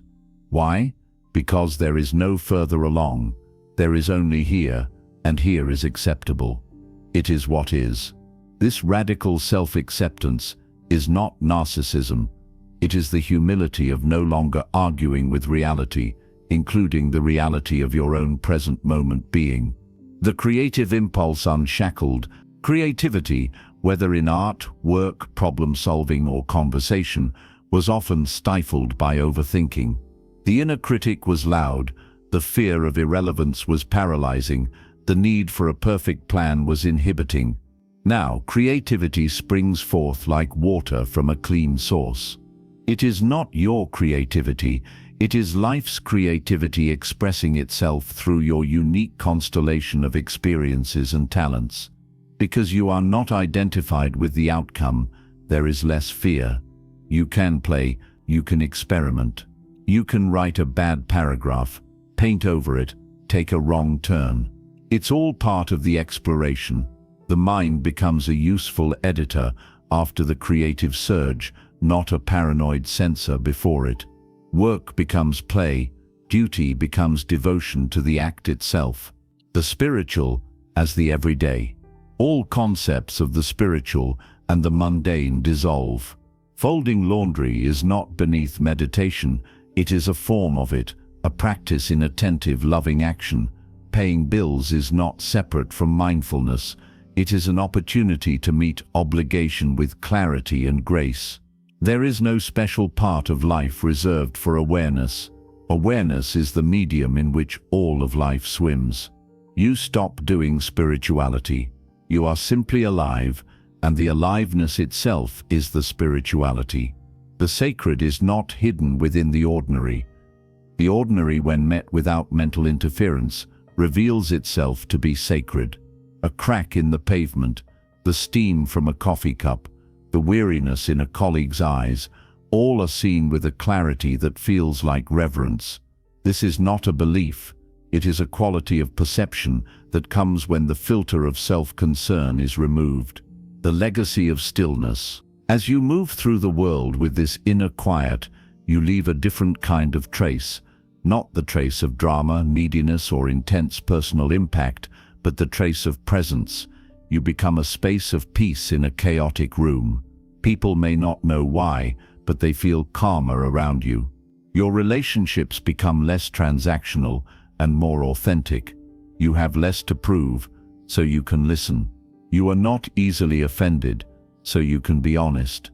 This is your quiet contribution to the whole, not by changing the world through sheer mental will, but by being one less knot of conflict in the human network.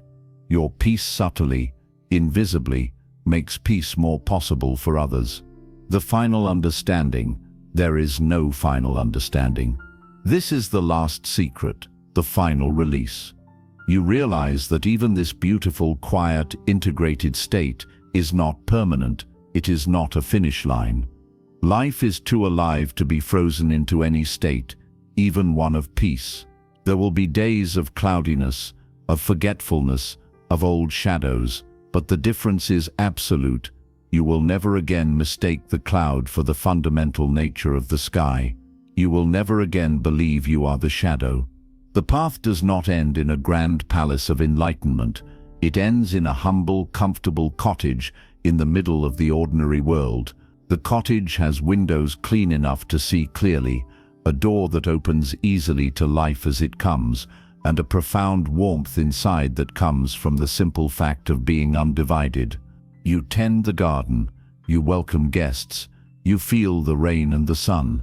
Sometimes the neighbor's mind throws a loud party, and you smile, knowing the noise will pass. You are at home. And from this home you see that overthinking was never the real issue. It was a symptom of homelessness, of a consciousness feeling separate, adrift and afraid. Once home is found, the symptom has no reason to exist.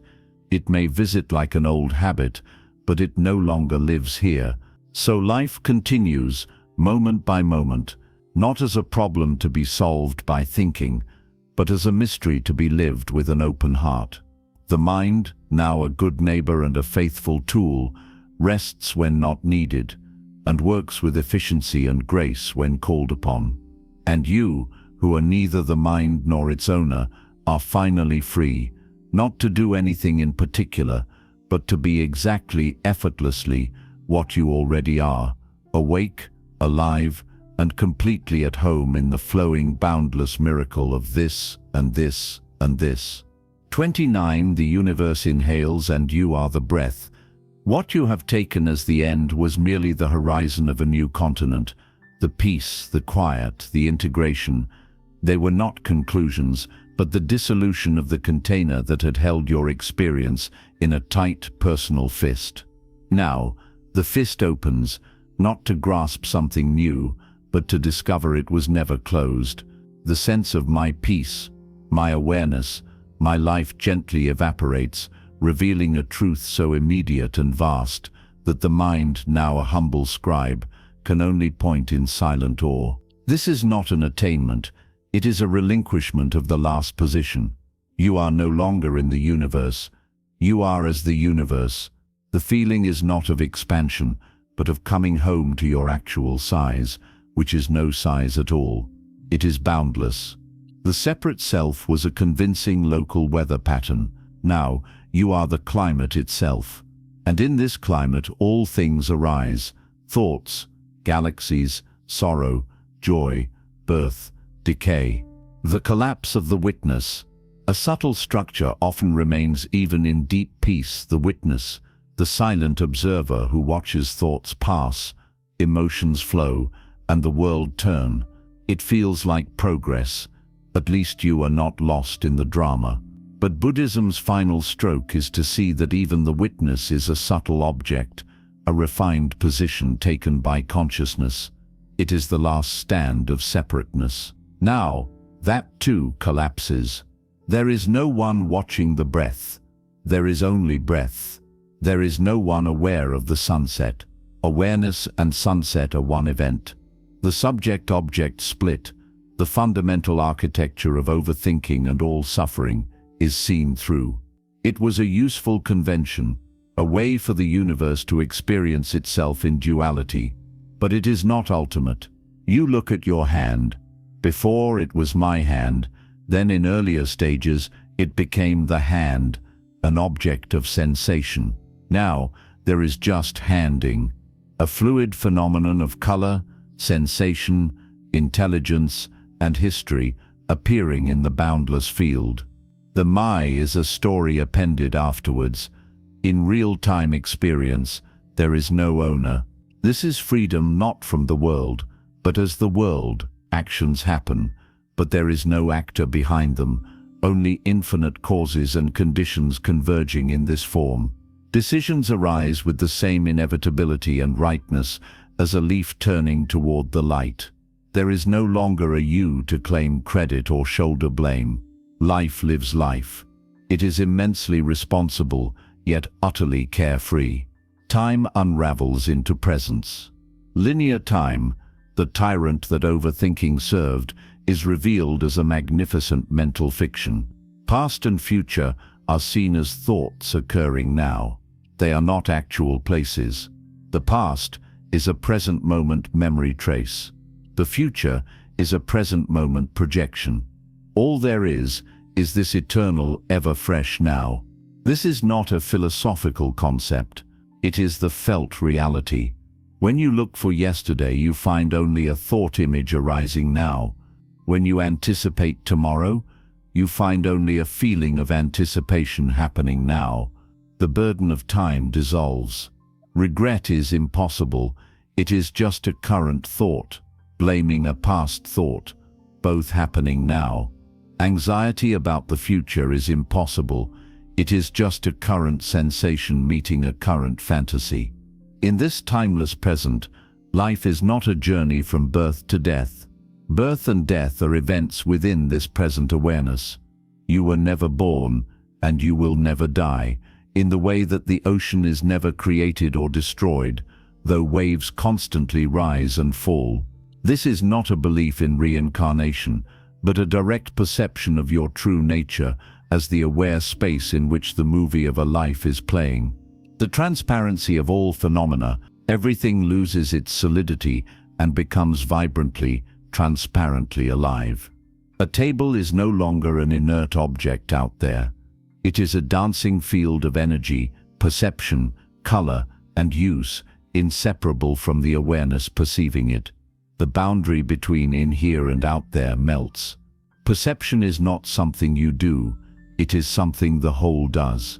You are the universe perceiving the table form of itself. This renders the world unbearably beautiful and profoundly intimate. Suffering, when it arises in the form of pain or loss, is also seen as a transparent phenomenon. It is not my suffering. It is the universe experiencing a particular texture of itself, the texture of contraction, of longing. It is met with the same boundless, allowing presence as joy. It is not resisted, so it does not congeal into a solid, lasting problem.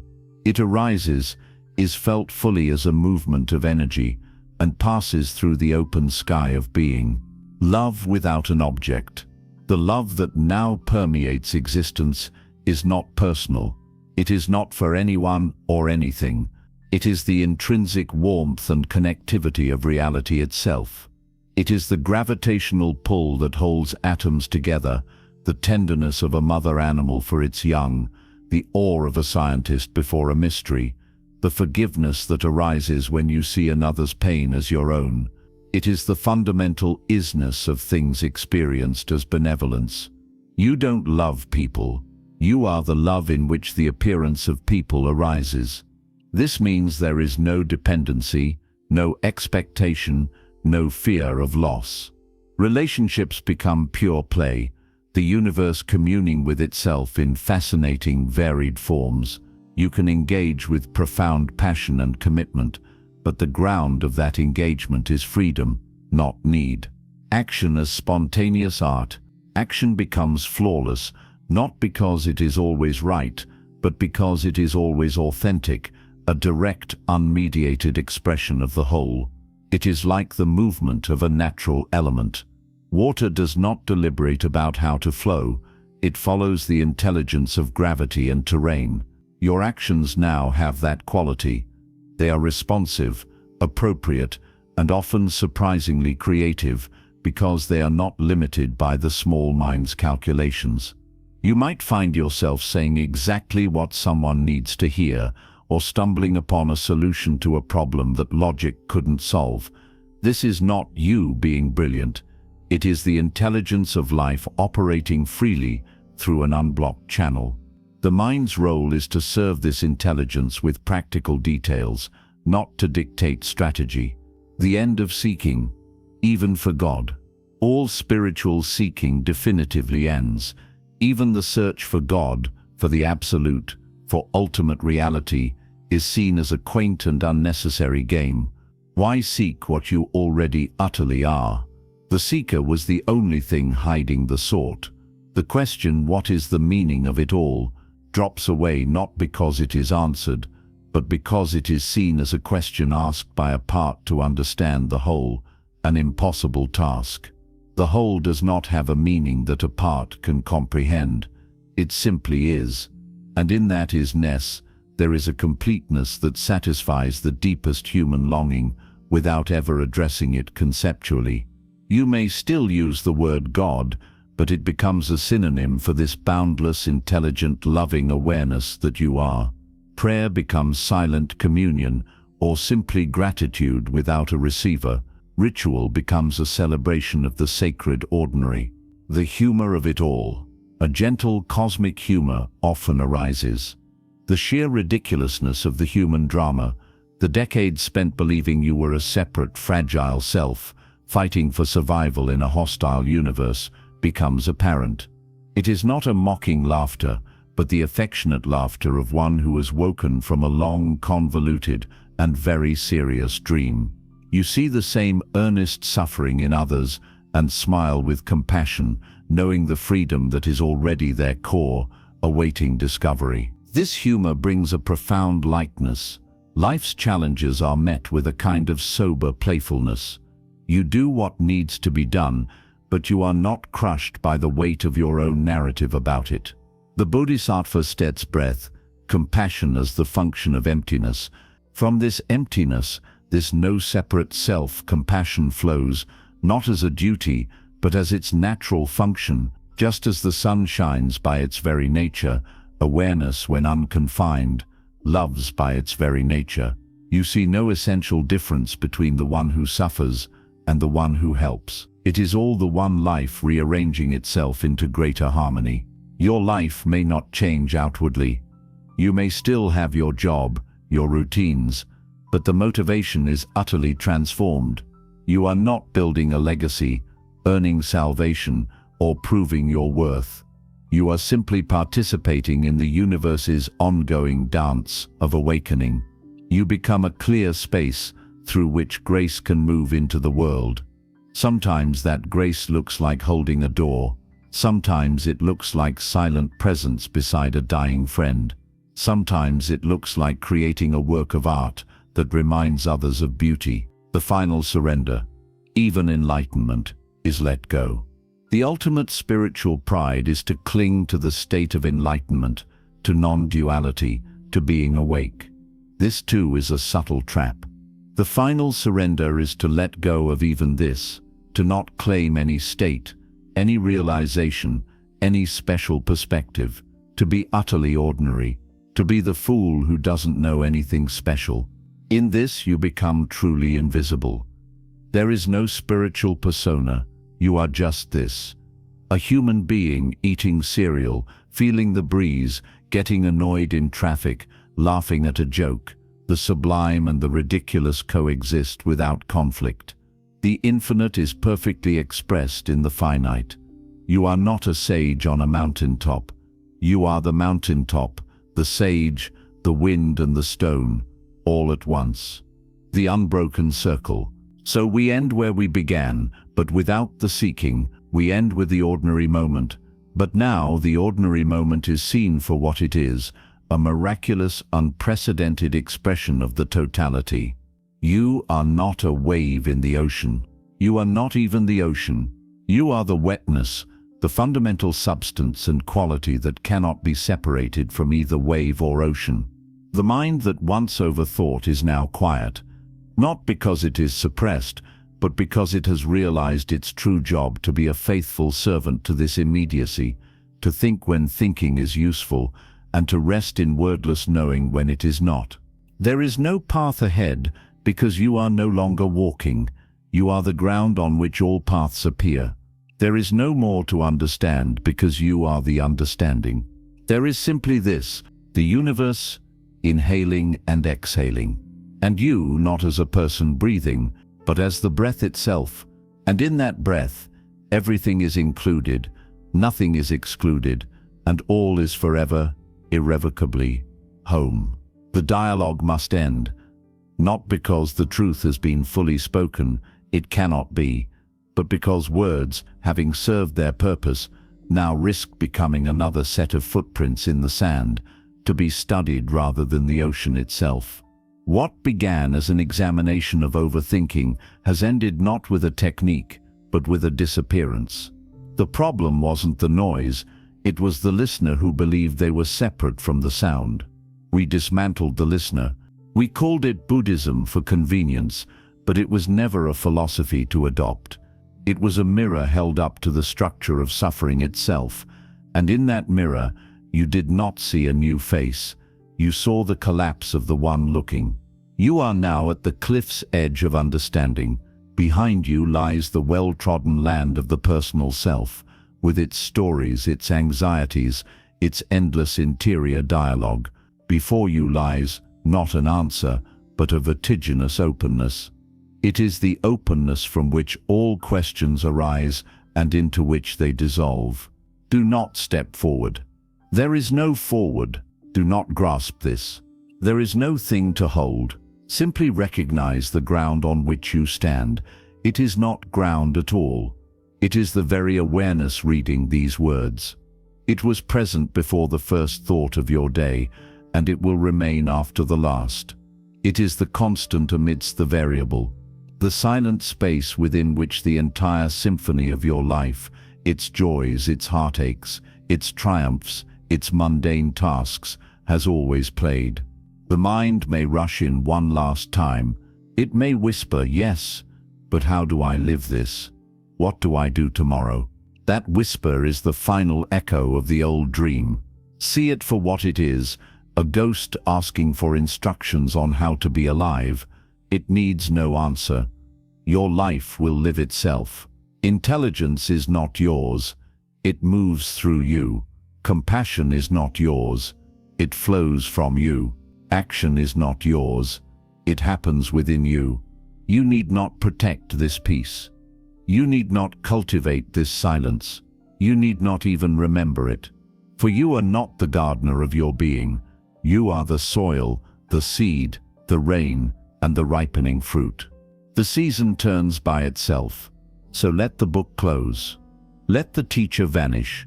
Let the path be forgotten. What remains when all guidance falls away? Only what was always here, a vast, kind, unnameable presence, and the ordinary, astonishing fact of being alive, aware, free. The conversation is over. Now there is only life, meeting itself, moment by flawless moment. Go, but there is nowhere to go. Be, but there is no one to be. Rest, but effort has long since ceased. This is the end of the teaching, because the student finally has disappeared, and what is left requires no instruction. Be well, be nothing, be everything, just be.